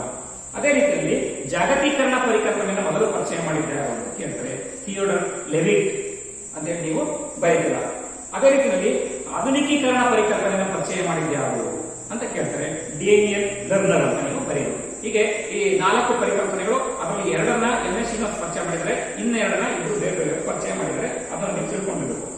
ಇನ್ನೊಂದು ಬರುವಂತಹ ಪ್ರಶ್ನೆ ಇದರಲ್ಲಿ social change in modern India ಪುಸ್ತಕವನ್ನು ಬರೆದವರು ಯಾರು? Social change in modern India ಬರೆದ್ರೆ MN ಶ್ರೀನಿವಾಸ್ ಅನ್ನುವಂಥ ಉತ್ತರವನ್ನು ನೀವು ಬರೀಬೇಕಾಗುತ್ತೆ. ನೆಕ್ಸ್ಟ್ ಬಂದ್ರೆ ಇದೇ ಪ್ರಶ್ನೆಗಳನ್ನ ಇನ್ನೊಂದು ತರ ಕೇಳ್ತಾರೆ, ಏನು ಸಂಸ್ಕೃತೀಕರಣ ಅಂದ್ರೆ ಏನು? ಸಂಸ್ಕೃತೀಕರಣ ಅಂತಂದ್ರೆ ಸಮಾಜದಲ್ಲಿ ಕೆಲಸದಲ್ಲಿರುವಂತಹ ಜಾತಿಗಳು ಉನ್ನತ ಅಂತಸ್ತನ್ನ ಪಡೆಯುವಂತಹ ಉದ್ದೇಶದಿಂದ ಸಮಾಜದ ಉನ್ನತ ಜಾತಿಗಳನ್ನ, ಅದರಲ್ಲೂ ಬ್ರಾಹ್ಮಣರ ಒಂದು ರೀತಿ ನೀತಿಗಳನ್ನ, ಜೀವನ ವಿಧಾನವನ್ನ ಅನುಕರಣೆ ಮಾಡುವಂತಹ ಒಂದು ಪ್ರಕ್ರಿಯೆಗಳನ್ನ ಕರೀತೀವಿ, ಸಂಸ್ಕೃತೀಕರಣ ಅಂತ ಕರಿತೀವಿ ಅಂತೇಳಿ ನೀವು ಬರೀಬೇಕು. ಪಾಶ್ಚಿಮಾತ್ಯೀಕರಣ ಅಂತ ಹೇಳಿ ಕೇಳ್ತಾರೆ. ಪಾಶ್ಚಿಮಾತ್ಯೀಕರಣ ಅಂತ ಕೇಳಿದ್ರೆ ಅಂದ್ರೇನು ಅಂತ ಕೇಳಿದ್ರೆ, ಸುಮಾರು 150 ಅಥವಾ 200 ವರ್ಷಗಳ ಬ್ರಿಟಿಷರ ಆಳ್ವಿಕೆಯ ಒಂದು ಪರಿಣಾಮದಿಂದ ಭಾರತೀಯ ಸಮಾಜ ಮತ್ತು ಸಂಸ್ಕೃತಿಯಲ್ಲಿ ಆದಂತಹ ಬದಲಾವಣೆಗಳನ್ನು ಸೂಚಿಸುವಂತದ್ದು ಪಾಶ್ಚಾತ್ಯೀಕರಣ ಅಂತ ನಾವು ಕರಿತೀವಿ. ಅದನ್ನ ಇನ್ನೊಂದರ ಬರೆಯಬಹುದು. ಸುಮಾರು 150-200 ವರ್ಷಗಳ ಬ್ರಿಟಿಷ್ ಆಳ್ವಿಕೆಯು ನಮ್ಮ ಭಾರತೀಯ ಸಮಾಜ ಮತ್ತು ಸಂಸ್ಕೃತಿಯಲ್ಲಿ ತಂದಂತಹ ಒಂದು ಪರಿವರ್ತನೆಗಳು ಅಥವಾ ಅದರ ಮೇಲೆ ಬೀರಿದಂತಹ ಪರಿಣಾಮಗಳನ್ನ ಸೂಚಿಸುವಂತದ್ದು ಪಾಶ್ಚಾತ್ಯೀಕರಣ ಅಂತ ಹೇಳಿ ನೀವು ಬರೆಯಬೇಕಾಗುತ್ತೆ. ನೆಕ್ಸ್ಟ್ ಅದೇ ರೀತಿ ಆಧುನಿಕೀಕರಣ ಅಂದ್ರೆ ಏನು ಅಂತ ಕೇಳ್ತಾರೆ. ಆಧುನಿಕೀಕರಣ ಸಿಂಪಲ್ ಉತ್ತರ ಇದನ್ನ ತಲೆಕೆಡಿಸಿಕೊಳ್ಳುವಂತಿಲ್ಲ. ಕಡಿಮೆ ಅಭಿವೃದ್ಧಿ ಹೊಂದಿರುವಂತಹ ದೇಶಗಳು ಹೆಚ್ಚು ಅಭಿವೃದ್ಧಿ ಹೊಂದಿರುವಂತಹ ದೇಶಗಳ ಲಕ್ಷಣಗಳನ್ನ ಸ್ವೀಕರಿಸುವಂತಹ ಒಂದು ಪ್ರಕ್ರಿಯೆಗಳನ್ನು ಕರಿತೀವಿ, ಆಧುನಿಕೀಕರಣ ಅಂತ ಕರಿತೀವಿ ಬರೀಬೇಕು. ನೆಕ್ಸ್ಟ್ ಬಂದ್ರೆ ಜಾಗತೀಕರಣ ಅಂದ್ರೆ ಏನು ಅಂತ ಕೇಳ್ತಾರೆ. ಜಾಗತೀಕರಣ ಅಂದ್ರೆ ಈ ಆರ್ಥಿಕ ವ್ಯವಹಾರ ವಹಿವಾಟಿನ ಮೂಲಕ ಜಗತ್ತಿನ ದೇಶಗಳನ್ನ ಮತ್ತು ಸಂಸ್ಕೃತಿಗಳನ್ನ ಒಗ್ಗೂಡಿ ಬೆಸೆಯುವಂತಹ ಒಂದು ಪ್ರಕ್ರಿಯೆಗಳನ್ನ ಕರಿತೀವಿ, ಜಾಗತೀಕರಣ ಅಂತ ಕರಿತೀವಿ. ಕಡೆ ನೀವು ಇಷ್ಟು ಬರೀಬೇಕು. ನೋಡಿ, ಇಲ್ಲಿ ಸಂಸ್ಕೃತೀಕರಣ, ಪಾಶ್ಚಾತ್ಯೀಕರಣ ಅಂದ್ರೇನು, ಅದೇ ರೀತಿ ಯಾರು ಪರಿಚಯ ಮಾಡಿದ್ದು, ಈ ತರ ಪ್ರಶ್ನೆಗಳು ತೆಗೆದುಕೊಂಡಾಗ 8 ಪ್ರಶ್ನೆಗಳು ಉದ್ಭವ ಆಗ್ತವೆ. ಇದಾದ್ಮೇಲೆ ಬರುವಂತಹ ಇನ್ನೂ ಕೆಲವು ಪ್ರಶ್ನೆಗಳು ಪಾಶ್ಚಾತ್ಯೀಕರಣದ 2 ಕ್ಷೇತ್ರಗಳನ್ನ ತಿಳಿಸಿ ಅಂತ ಕೇಳ್ತಾರೆ. ಅದಕ್ಕೆ ತಂತ್ರಜ್ಞಾನ ಮತ್ತು ಸಾಮಾಜಿಕ ಸಂಸ್ಥೆಗಳು, ಅದೇ ರೀತಿ ತತ್ವಾದರ್ಶ ಮತ್ತು ಮೌಲ್ಯಗಳು, ಈ ಉತ್ತರವನ್ನು ಬರೀಬೇಕಾಗುತ್ತೆ. ನೆಕ್ಸ್ಟ್ ಮುಂದಿನ ಇನ್ನೊಂದು ಪ್ರಶ್ನೆ ಏನು, 2 ಬಹುರಾಷ್ಟ್ರೀಯ ಕಂಪನಿಗಳನ್ನ ಹೆಸರಿಸಿ ಅಂತ ಕೇಳ್ತಾರೆ. ನೀವು ಯಾವ್ದು ಬೇಕಾದ್ರೂ ಬರೀಬಹುದು, ಪೆಪ್ಸಿ ಬರೀಬಹುದು, ಕೋಕೋ ಕೋಲಾ ಬೇಕಾದ್ರೂ ಬರೀಬಹುದು, ಜಾನ್ಸನ್ ಅಂಡ್ ಜಾನ್ಸನ್ ಬೇಕಾದ್ರೂ ಬರೀಬಹುದು, ಹಿಂದೂಸ್ತಾನ್ ಲಿವರ್ ಲಿಮಿಟೆಡ್ ಬೇಕಾದ್ರೂ ಬರೀಬಹುದು. ಬಹುರಾಷ್ಟ್ರೀಯ ಕಂಪನಿಗಳಿಗೆ ನಾವು ಹೆಸರಿದ್ದಾರೆ. ಹೀಗೆ ಈ ಒಂದು ಚಾಪ್ಟರ್ ಅಲ್ಲಿ ಇಷ್ಟು 1 ಮತ್ತು 2 ಅಂಕಕ್ಕೆ ಬರುವಂತಹ ಪ್ರಶ್ನೆಗಳು ಮುಖ್ಯವಾಗಿ ಇರುತ್ತವೆ. ಇನ್ನು 5 ಮತ್ತು 10 ಅಂಕಗಳಿಗೆ ಬರುವಂತಹ ಪ್ರಶ್ನೆಗಳು ಯಾವ್ಯಾವು ಅಂದ್ರೆ, ಸಂಸ್ಕೃತೀಕರಣ ಅಂದ್ರೆ ಏನು, ಅದರ ಪ್ರಮುಖ ಅಂಶಗಳನ್ನ ವಿವರಿಸಿ. ಸಂಸ್ಕೃತೀಕರಣ ಅಂದ್ರೆ ಅದರ ಪ್ರಮುಖ ಅಂಶಗಳನ್ನ ವಿವರಿಸಿ. ಇದು ಬಹಳಷ್ಟು ಕೇಳಿದರೆ ಈ ಪ್ರಶ್ನೆ. ಅದೇ ರೀತಿಯಲ್ಲಿ ಪಾಶ್ಚಾತ್ಯೀಕರಣದ ಪರಿಣಾಮಗಳನ್ನ ವಿವರಿಸಿ ಅಂತ ಹೇಳಿ ಕೇಳ್ತಾರೆ. ಅದೇ ರೀತಿ ಆಧುನಿಕೀಕರಣ ಅಂದ್ರೇನು, ಆಧುನಿಕೀಕರಣಕ್ಕೆ ಕಾರಣವಾದ ಅಂಶಗಳನ್ನ ವಿವರಿಸಿ ಅಂತೇಳಿ ಕೇಳಿದ್ರೆ. ಹಾಗೆ ಇನ್ನೊಂದು ಕ್ವಶನ್, ಲಾಸ್ಟ್ ಕ್ವಶನ್, ಜಾಗತೀಕರಣ ಅಂದ್ರೇನು, ಜಾಗತೀಕರಣಕ್ಕೆ ಸಹಾಯಕವಾದ ಅಂಶಗಳನ್ನು ವಿವರಿಸಿ. ಸೊ ಈ 4 ಪ್ರಶ್ನೆಗಳು ಏನಿದೆ ಇದರಲ್ಲಿ, ಈ ಒಂದು ಅಧ್ಯಾಯದಲ್ಲಿ ಇದರಲ್ಲಿ ಬರುವಂತಹ ಬಹಳ ಮುಖ್ಯವಾದಂತಹ ಒಂದು ಪ್ರಶ್ನೆಗಳು, ಇದರಲ್ಲಿ 1-2 ಕ್ವಶನ್ಸ್ ಇದ್ದೇ ಇರುತ್ತೆ. ಇನ್ನು ಇದರಲ್ಲಿ ಬರುವಂತಹ ಮತ್ತೊಂದು ಬಹಳ ಮುಖ್ಯವಾದಂತಹ ಒಂದು ಪ್ರಶ್ನೆ ಯಾವ್ದಪ್ಪ, 5 ಮಾರ್ಕ್ಸ್ಗೆ, ಬಾರ್ಬಿ ಬೊಂಬೆ ಒಂದು ಜಾಗತಿಕ ಪ್ರಜೆ ಹೇಗೆ ವಿಸ್ತರಿಸಿ ಬರೆಯಿರಿ ಅಂತ ಹೇಳ್ತಾರೆ, ಅಥವಾ ಹೇಗೆ ಎಂಬುದನ್ನು ಸಮರ್ಥಿಸಿ ಅಂತ ಕೇಳ್ತಾರೆ. ಬಾರ್ಬಿ ಬೊಂಬೆ. ಸೊ ಹೀಗೆ ಈ ಒಂದು ಚಾಪ್ಟರ್ಲಿ ಇಷ್ಟು 1 ಮತ್ತು 2 ಹಂತಗಳಿಗೆ, 5 ಮತ್ತು 10 ಹಂತಗಳಿಗೆ ಬರುವಂತಹ ಒಂದು ಪ್ರಶ್ನೆಗಳು. ಈಗ ಮುಖ್ಯವಾಗಿ ನಿಮಗೆ ಈ 5 ಹಂತಗಳಿಗೆ ಲಾಸ್ಟ್ ಮೇಲ್ನಲ್ಲಿ ಬರುವಂತಹ, ಅಂದ್ರೆ ಟಿಪ್ಪಣಿ ಬರೆಯುವಂತಹ ರೂಪದಲ್ಲಿ ಬರುವಂತಹ ಪ್ರಶ್ನೆ ಯಾವ್ಯಾವ ಬರ್ತವೆ ಇಂಪಾರ್ಟೆಂಟ್ ಆಗಿ ನೋಡೋದಾದ್ರೆ, ಟಿಪ್ಪಣಿ ಬರೆಯುವಂಥದ್ದು ಹೆಚ್ಚಾಗಿ ಯಾವ ಬಂದಿದೆ ಹೆಚ್ಚಾಗಿ ಇವು ನೀವು ಓದ್ಕೊಳ್ಳೇಬೇಕು. ನೀವು ಇವನ್ನ ಓದ್ಕೊಂಡ್ರೆ ನಿಮಗೆ ಪರೀಕ್ಷೆಯಲ್ಲಿ ಇವು 2 ಅಥವಾ 2 ಇದ್ದೇ ಇರುತ್ತೆ. ಯಾವ್ಯಾವ ಇಂಪಾರ್ಟೆಂಟು? 1, ರಾಷ್ಟ್ರೀಯ ಭಾವೈಕ್ಯತೆಯನ್ನು ಬಲಪಡಿಸಲು ಡಾಕ್ಟರ್ ಸಂಪೂರ್ಣಾನಂದ ಅವರ ಸಲಹೆಗಳನ್ನ ಕೊಡಿ, ಇದು ಒಂದು. ಮತ್ತೊಂದು ಬಂದು ನರಸಿಂಗನವರ ಕುಟುಂಬದ ಬಗ್ಗೆ ಟಿಪ್ಪಣಿ ಬರೆಯಿರಿ, ಇದು ಒಂದು ಪ್ರಶ್ನೆ. ಮತ್ತೊಂದು ವಾರದ ಸಂತೆಯ ಬಗ್ಗೆ ಟಿಪ್ಪಣಿ ಬರೆಯಿರಿ. ಮತ್ತೊಂದು ಪುಷ್ಕರ್ ಜಾತ್ರೆಯ ಬಗ್ಗೆ ಟಿಪ್ಪಣಿ ಬರೆಯಿರಿ. ಇದು ನಂದು ಸುಮಾರು ಸತಿ ಕೇಳಿದರೆ, ಪುಷ್ಕರ್ ಜಾತ್ರೆಯ ಬಗ್ಗೆ ಅಂತೂ ಸುಮಾರು ಸತಿ, ನರಸಿಂಗನವರ ಕುಟುಂಬ ಅಷ್ಟೇ ಸುಮಾರು ಸತಿ ಕೇಳಿದರೆ. ಹಾಗೆ ಇನ್ನೊಂದು ಈಗ ಹೇಳುವಂಥದ್ದು ಬಾರ್ಬಿ ಬೊಂಬೆ ಒಂದು ಜಾಗತಿಕ ಪ್ರಜೆ. ಇವು ಟಿಪ್ಪಣಿಗಳು. ಮತ್ತೆ ಹೇಳ್ತೀನಿ, ಯಾವ ಟಿಪ್ಪಣಿಗಳು ಇಂಪಾರ್ಟೆಂಟ್ ಆಗಿರುವಂತವು? ರಾಷ್ಟ್ರೀಯ ಭಾವೈಕ್ಯತೆಯನ್ನು ಬಲಪಡಿಸಲು ಡಾಕ್ಟರ್ ಸಂಪೂರ್ಣಾನಂದರವರ ಒಂದು ಸಲಹೆಗಳು, ನರಸಿಂಗನವರ ಕುಟುಂಬ, ವಾರದ ಸಂತೆ, ಬಸ್ತಾರ್ ಮಾರುಕಟ್ಟೆ, ಪುಷ್ಕರ್ ಜಾತ್ರೆಯ ಬಗ್ಗೆ ಟಿಪ್ಪಣಿ ಮತ್ತು ಬಾರ್ಬಿ ಬೊಂಬೆ ಒಂದು ಜಾಗತಿಕ ಪ್ರಜೆ. ಸೊ ಇವು ಟಿಪ್ಪಣಿಗೆ ಬರುವಂತವು. ಇದರಲ್ಲಿ 2 ಮಸ್ಟ್ ಅಂಡ್ ಶುಡ್ 2 ಇದ್ದೇ ಇರ್ತವೆ. ನೀವು ಇವನ್ನ ನೋಡ್ಕೊಳ್ಳೋದು ತುಂಬಾ ಅನುಕೂಲ ಆಗುತ್ತೆ. ಸೊ ಇದಿಷ್ಟು ಒಂದು ಮೊದಲನೇ ಚಾಪ್ಟರ್ ಇಂದ 8ನೇ ಚಾಪ್ಟರ್ಗೂ 1 ಅಂಕ, 2 ಅಂಕ, 5 ಮತ್ತು 10 ಅಂಕಗಳಿಗೆ ಬರುವಂತಹ ಒಂದು ಪ್ರಶ್ನೆಗಳು. ಅದರಲ್ಲಿ ನಾನು ನಿಮಗೆ ಸುಮಾರು 1 ಮತ್ತು 2 ಅಂಕಗಳಿಗೆ ಪ್ರಶ್ನೆಗಳಿಗೆ ಮಾತ್ರ ಉತ್ತರಗಳನ್ನ ಹೇಳಿದ್ದೀನಿ. 5 ಮತ್ತು 10 ಅಂಕದ ಪ್ರಶ್ನೆಗಳಿಗೆ ಉತ್ತರಗಳನ್ನ ಹೇಳಿಲ್ಲ. ಕಾರಣ ನಿಮಗೆ ಗೊತ್ತು, ಸಮಯದ ಅಭಾವ ಆಗುತ್ತೆ, ಅವನ್ನು ನೀವೇ ಓದ್ಕೋಬೇಕಾಗುತ್ತೆ. ಮತ್ತೆ ಇದಲ್ಲದೆ ಇನ್ನೂ ಕೆಲವು ಕ್ವಶನ್ಸ್ ಬರುವಂತಂತೆ. ಈ ಮ್ಯಾಕ್ಡೊನಾಲ್ಡೀಕರಣ ಅಂದ್ರೆ ಏನು ಅಂತ ಕೇಳ್ತಾರೆ, ಮ್ಯಾಕ್ಡೊನಾಲ್ಡೀಕರಣ ಅಂದ್ರೆ ಏನು ಅಂತ ಕೇಳ್ತಾರೆ. ಅನ್ನೋದ್ರೆ ಏನೇ ಬರೀಬೇಕು. ಈಗ ಮ್ಯಾಕ್ಡೊನಾಲ್ಡ್ ಅನ್ನುವಂತಹ ಮ್ಯಾಕ್ಡೊನಾಲ್ಡ್ ಎನ್ನುವಂತಹ ಹೆಸರಿನ ಅಮೆರಿಕದ ಕಂಪನಿ ಫಾಸ್ಟ್ ಫುಡ್ ರೆಸ್ಟೋರೆಂಟ್ ಅನ್ನ ಸ್ಥಾಪಿಸಿ ಅದರ ಮೂಲಕ ವಸ್ತುಗಳನ್ನ ತಯಾರು ಮಾಡಿ ಜಗತ್ತಿನ ಮೂಲೆಗಳಲ್ಲಿ ವಸ್ತುಗಳು ಸಿಗುವಂತೆ ಏನ್ ಮಾಡ್ತು ಅದನ್ನ ನಾವೇನು ಕರಿತೀವಿ, ಮ್ಯಾಕ್ಡೊನಾಲ್ಡೀಕರಣ ಅಂತೇಳಿ ಕರಿತೀವಿ ಅಂತೇಳಿ ನೀವು ಬರೀಬೇಕಾಗುತ್ತೆ. ಇದನ್ನು ಕೆಲವು ಸತಿ ಕೇಳಿದ್ರೆ ಪರೀಕ್ಷೆಯಲ್ಲಿ ಮ್ಯಾಕ್ಡೊನಾಲ್ಡೀಕರಣದ ಬಗ್ಗೆ ಕೇಳಿದ್ರೆ, ಸೊ ನೀವು ಇದ್ರ ಬಗ್ಗೆ ಸ್ವಲ್ಪ ಗಮನವನ್ನು ಹರಿಸಬೇಕಾಗುತ್ತೆ. ಸೊ ಇದಿಷ್ಟು ನಾನು ಹೇಳೋದು. ಸ್ವಲ್ಪ ಹೇಳಿರುವಂತದ್ದು ಸ್ವಲ್ಪ ಸ್ಪೀಡ್ ಆಗಿರ್ಬೋದು, ಆದ್ರೆ ಪರೀಕ್ಷಾ ದೃಷ್ಟಿಯಿಂದ ನಿಮಗೆ ಈ ಪ್ರಶ್ನೆಗಳು ಈ ಚಾಪ್ಟರ್, ಯಾಕೆಂದ್ರೆ ನೀವು ಈಗ ಕುತ್ಕೊಂಡ್ರೆ ಏನಾಗುತ್ತೆ, ನಿಮಗೆ ಒಂದೊಂದು ಚಾಪ್ಟರ್ ಎಷ್ಟು ಪ್ರಶ್ನೆಗಳು ಓದಬೇಕು, ಯಾವ ಮುಖ್ಯವಾಗಿರ್ತಾರೆ, ಯಾವ ಹಿಂದಿ ಜಾಸ್ತಿ ಕೇಳಿದ್ರೆ ನಿಮಗೆ ಗೊತ್ತಿರಲ್ಲ. ಸೊ ಹಂಗಾಗಿ ನೀವು ಇದನ್ನ ಒಂದ್ ಕಡೆ ಕುತ್ಕೊಂಡು ಬರ್ಕೊಂಡ್ರೆ ನಿಮ್ಗೆ ನಿಮ್ ಪರೀಕ್ಷೆಗೆ ತುಂಬಾ ಸಹಾಯ ಆಗುತ್ತೆ. ಈ ಪರೀಕ್ಷೆ ಅನ್ನೋದು ಏನಾಗುತ್ತೆ ವಿದ್ಯಾರ್ಥಿಗಳೇ, ಅದು ಓದೋದೇ ಬೇರೆ, ನಾವು ಪರೀಕ್ಷೆ ಬರೆಯೋದೇ ಬೇರೆ. ಓದೋದೇ ಬೇರೆ, ಬರೆಯೋದೇ ಬೇರೆ. ಯಾಕೆಂತಂದ್ರೆ ಪರೀಕ್ಷೆ ಬರೆಯೋದು ಸ್ಕಿಲ್ ಅಂತಾನೆ ಹೇಳ್ತೀವಿ, ಅಂದ್ರೆ ಕೌಶಲ್ಯ. ಯಾರಿಗೆ ಪರೀಕ್ಷೆ ಬರೆಯುವಂತ ಕೌಶಲ್ಯ ಇರುತ್ತೋ ಅವ್ರು ಮಾತ್ರ ಅತಿ ಹೆಚ್ಚು ಅಂಕಗಳನ್ನ ಪಡಿತಾರೆ. ಕೆಲವರು ತುಂಬಾ ಚೆನ್ನಾಗಿ ಓದಿರ್ತಾರೆ, ಆದ್ರೆ ಪರೀಕ್ಷೆನ ಅಂಕ ಗಳಿಸಕ್ಕಾಗಲ್ಲ, ಯಾಕೆಂದ್ರೆ ಅವ್ರಿಗೆ ಬರೆಯುವಂತ ವಿಧಾನ ಗೊತ್ತಿರಲ್ಲ, ಕೌಶಲ್ಯ ಅವರಿಗೆ ಇರಲ್ಲ. ಇದಿಷ್ಟು ಟೋಟಲ್ ಎಲ್ಲ ಬರೆಯುವಂತಹ ಮಕ್ಕಳಿಗೆ ಆಗುತ್ತೆ. ಆದ್ರೆ ಕೆಲವು ವಿದ್ಯಾರ್ಥಿಗಳು ಕೇಳ್ತಾರೆ ಏನಂತ, ಸರ್ ಮಕ್ಕಳು ಡಲ್ ಇದ್ದಾರೆ, ಈಗ ತುಂಬಾ ಡಲ್ ಇದ್ದಾರೆ. ಆ ಡಲ್ ಇರುವಂತಹ ಮಕ್ಕಳು ಈಗ ನಾವು ಎಷ್ಟು ವಿವರಣೆನ ಹೇಳ್ಕೊಟ್ಟು ಅರ್ಥ ಆಗಲ್ಲ, ಅವ್ರು ಓದೋದು ತಲೆಗೆ ಇಳಿಯಲ್ವಂತೆ, ಅಥವಾ ವಿದ್ಯಾರ್ಥಿಗಳು ಹೇಳ್ತಾರೆ ಸರ್ ಓದಿದ್ದೆಲ್ಲ ಮರ್ತೋಗುತ್ತೆ, ನಿಮಗೆ ವಿವರಣೆ ತಲೆ ಒಳಗೆ ಇರೋದಿಲ್ಲ. ಆ ಮಕ್ಕಳು ಮತ್ತೆ ಪಾಸ್ ಆಗಬೇಕು, ಹೇಗೆ ಪಾಸ್ ಆಗಬೇಕು, ಅದಕ್ಕೆ ಏನಾದ್ರು ದಾರಿ ಇದೆಯಾ? ಖಂಡಿತ ಇದೆ, ಖಂಡಿತ ಇದೆ. ಅದರಲ್ಲೂ ಈ ವರ್ಷ ಅಂತೂ ಇರುವಂತಹ ಪ್ರಶ್ನೆ ಪತ್ರಿಕೆನಲ್ಲೂ ಅಂತೂ ಸ್ವಲ್ಪ ಏನು ಬಿಲೋ ಅವರೇಜ್ ಇರುವಂತಹ ವಿದ್ಯಾರ್ಥಿಗಳು ಸಹ ಪಾಸ್ ಆಗೋದಕ್ಕೆ ತುಂಬಾ ಒಂದು ಅವಕಾಶಗಳು ಇದೆ. ಯಾವ ರೀತಿ ನೀವು ಪ್ರಶ್ನೆ ಉತ್ತರ ಬರೀಬೇಕು, ಡಲ್ ಸ್ಟೂಡೆಂಟ್ಸ್ ಯಾವ ರೀತಿ ಬರೀಬೇಕು ಅನ್ನೋದ್ರ ಬಗ್ಗೆ ನಾನು ಹೇಳ್ಕೊಡ್ತೀನಿ. ನಾನು ಈಗ ನಾವು ಹೇಳೋದಾದ್ರೆ ಈ ಮೊದಲನೇದಾಗಿ ಈಗ ಫಸ್ಟ್ ಮೈನ್ ತಿಳ್ಕೊಂಡ್ರೆ ಅದರಲ್ಲಿ ನೀವೇನ್ ಬರಬೇಕು, ಈಗ 15 ಕ್ವಶನ್ಸ್ ಇರುತ್ತೆ, 10 ಕ್ವಶನ್ ಬರೀಬೇಕು ಅಂತ ಹೇಳಿದ್ವಿ ಅಲ್ವಾ. ನೀವೇನ್ ಮಾಡ್ಬೇಕು ವಿದ್ಯಾರ್ಥಿಗಳಿದ್ರೆ, ನೀವು ಡಲ್ ಸ್ಟೂಡೆಂಟ್ಸ್ ಏನ್ ಮಾಡ್ಬೇಕು ಅಂದ್ರೆ 1 ಅಂಕ ಮತ್ತು 2 ಅಂಕ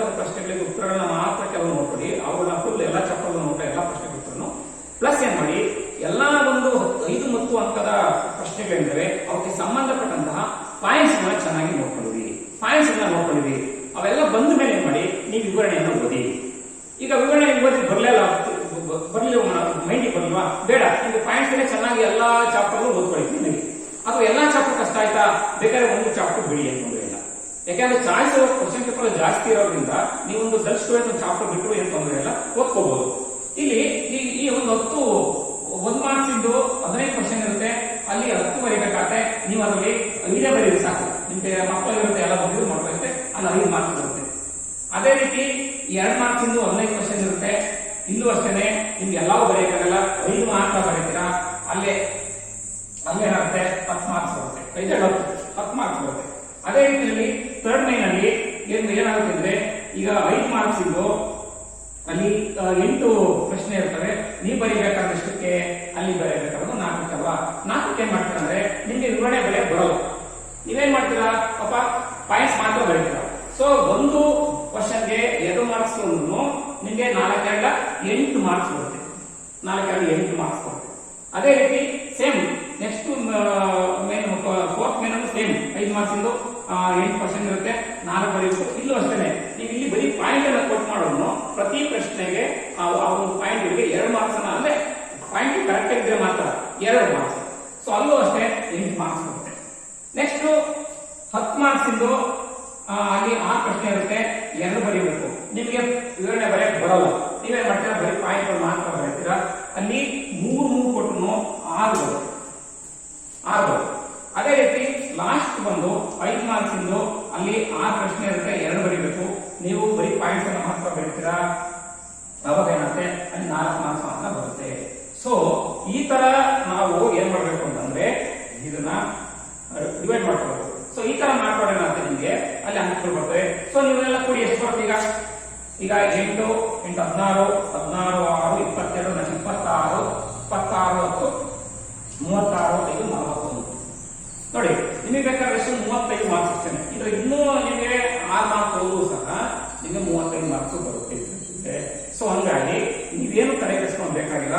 ಸೊ ದಲ್ಲಿರುವಂತಹ ವಿದ್ಯಾರ್ಥಿಗಳು ನೀವೇನ್ ಮಾಡಿದ್ರೆ 1 ಅಂಕದ ಪ್ರಶ್ನೆಗಳು, 2 ಅಂಕದ ಪ್ರಶ್ನೆಗಳು ಮತ್ತು 5 ಮತ್ತು 10 ಅಂಕದ ಪ್ರಶ್ನೆಗಳಿಗೆ ಸಂಬಂಧಪಟ್ಟಂತಹ ಪಾಯಿಂಟ್ಸ್ ಅನ್ನ ಫಸ್ಟ್ ಚೆನ್ನಾಗಿ ನೀವು ಪ್ರಿಪೇರ್ ಆಗಿ, ಅದಾದ ಮೇಲೆ ಏನ್ ಮಾಡಿ ಇದಕ್ಕೆ ಸಂಬಂಧಪಟ್ಟಂತ ವಿವರಣೆಗಳನ್ನ ಸಾಧ್ಯವಾದಷ್ಟು ಎಲ್ಲರನ್ನು ಓದಿ. ಅದು ವಿವರಣೆ ನಿಮ್ಮ ಒಂದು ಮೈಂಡಿಗೆ ಬರಲಿಲ್ಲ ಅಂತಂದ್ರೆ ನೀವೇನ್ ಮಾಡಿ ಪರೀಕ್ಷೆಯಲ್ಲಿ ಈ ಮೆಥಡ್ ಅನ್ನ ಫಾಲೋ ಮಾಡಿ. ಆದ್ರೆ ಒಂದು ನಾನು ಎಚ್ಚರಿಕೆ ಏನ್ ಕೊಡ್ತೀನಿ ಅಂತಂದ್ರೆ, ನೀವು ಬರೀ ಪಾಯಿಂಟ್ಸ್ ಅನ್ನ ಓದ್ಕೊಂಡ್ಬಂದು ಅಲ್ಲಿ ಬರೆಯಕ್ ಹೋಗಿ ಏನಾದ್ರು ನೀವೇನು ಪಾಯಿಂಟ್ಸ್ ಅನ್ನು ಸರಿಯಾಗಿ ಬರೆದ್ರೆ 1 ಪಾಯಿಂಟ್ ಬರೆಯೋದು, 2 ಪಾಯಿಂಟ್ ಬರೆಯೋದು ಹಂಗ್ ಮಾಡಿ ಏನಾದ್ರು ನೀವು ಅಕಸ್ಮಾತ್ ನೀವು ಮಿಸ್ ಆದ್ರೆ ಅವಾಗ ಖಂಡಿತ ಮಾರ್ಕ್ಸ್ ಬರೋದಿಲ್ಲ. ಅವಾಗ ನಿಮ್ಗೆ ಮತ್ತೆ ಕಡಿಮೆ ಮಾರ್ಕ್ಸ್ ಬರ್ತವೆ, ಫೇಲ್ ಆಗುವಂತ ಸಂದರ್ಭ ಇರುತ್ತೆ. ಸೊ ಹಂಗಾಗಿ ನೀವು 1 ಅಂಕ 2 ಅಂಕ ಮತ್ತು ಪಾಯಿಂಟ್ಸ್ ಗಳಿದ್ದಾವೆ, ಅವನು ಚೆನ್ನಾಗಿ ರೆಡಿಯಾಗಿದ್ದರೆ ಮಾತ್ರ ನೀವೇನ್ ಮಾಡಬಹುದು 41 ಮಾರ್ಕ್ಸ್ ಅನ್ನು ತಗೋಬಹುದು, ಅಥವಾ ಇನ್ನೂ ಸ್ವಲ್ಪ ಜಾಸ್ತಿನೇ ತಗೋಬಹುದು, ಅಥವಾ ಇನ್ನೂ ಸ್ವಲ್ಪ ಕಮ್ಮಿ ತಗೊಂಡು 35 ಬರ್ಬೋದು. ಸೊ ಹಂಗಾಗಿ ಪಾಸ್ ಆಗೋದಕ್ಕೆ ಸಾಧ್ಯತೆ ಇರುತ್ತೆ. ಸೊ ಹೀಗೆ ಇಲ್ಲಿ ಬುದ್ಧಿವಂತ ಮಕ್ಕಳಾಗಿರ್ಬೋದು ಅಥವಾ ಸ್ವಲ್ಪ ಬುದ್ಧಿವಂತಿಕೆ ಕಡಿಮೆ ಇರುವಂತ ಮಕ್ಕಳಾಗಿರ್ಬೋದು, ಯಾರಾದ್ರೂ ಆಗಲಿ ಪಾಸ್ ಆಗೋದಕ್ಕೆ, ಮಾರ್ಕ್ಸ್ ಅನ್ನು ಸ್ಕೋರ್ ಮಾಡೋದಕ್ಕೆ ಎಲ್ಲ ಅವಕಾಶ ಇರುತ್ತೆ. ಸಮಯವನ್ನ ನಾವು ಹೊಂದಿಸ್ಕೋಬೇಕಾಗುತ್ತೆ, ಹೊಂದಿಸ್ಕೊಂಡು ನಾವು ಪರೀಕ್ಷೆನ ಯಶಸ್ವಿಯಾಗಿ ಬರೀಬೇಕಾಗುತ್ತೆ. ಹಂಗಾಗಿ ಈ ಒಂದು ಇಷ್ಟು ಅವಧಿನಲ್ಲಿ ಈ ಒಂದು ಸಮಾಜಶಾಸ್ತ್ರಕ್ಕೆ ಸಂಬಂಧಪಟ್ಟಂತೆ 1ನೇ ಚಾಪ್ಟರ್ನ 8ನೇ ಚಾಪ್ಟರ್ಗಳು ಮುಖ್ಯವಾಗಿ ಇಂದಿನ ಒಂದು ಪರೀಕ್ಷೆಗಳಲ್ಲಿ ಬಂದಿರುವಂತಹ ಪ್ರಶ್ನೆಗಳು ಮತ್ತೆ ಅದಕ್ಕೆ ಸಂಬಂಧಪಟ್ಟಂತ ಕೆಲವು ಉತ್ತರಗಳು, ಮತ್ತೆ ಯಾವಕ್ಕೆ ಹೆಚ್ಚಿನ ಗಮನವನ್ನು ಕೊಡಬೇಕು, ಮತ್ತೆ ಯಾವ ಟಿಪ್ಪಣಿಗಳನ್ನ ಹೆಚ್ಚು ನೋಡ್ಕೋಬೇಕು, ಇದ್ರ ಬಗ್ಗೆ ಸಾಧ್ಯವಾದಷ್ಟು ನಾನು ಮಾಹಿತಿಯನ್ನು ಕೊಟ್ಟಿದ್ದೀನಿ. ಸೊ ಈ ಒಂದು ಮಾಹಿತಿ ನಿಮ್ಮ ಈ ವರ್ಷ ಪರೀಕ್ಷೆ ಬರೆಯುವಂತಹ ಎಲ್ಲ ದ್ವಿತೀಯ ಸಮಾಜಶಾಸ್ತ್ರ ವಿದ್ಯಾರ್ಥಿಗಳಿಗೆ ಅನುಕೂಲ ಆದರೆ ನಾವು ಮಾಡುವಂತಹ ಒಂದು ಶ್ರಮ ಸಾರ್ಥಕ ಅನ್ಕೊಳ್ತಾ ಇದ್ದೀನಿ. ಅಂದ್ಕೊಂಡು ಈ ಒಂದು ಕಾರ್ಯಕ್ರಮ ನಾವು ಮುಗಿಸ್ತಾ ಇದ್ವಿ. ಎಲ್ಲರಿಗೂ ಸಹ ಒಳ್ಳೆಯದಾಗಲಿ ಅಂತ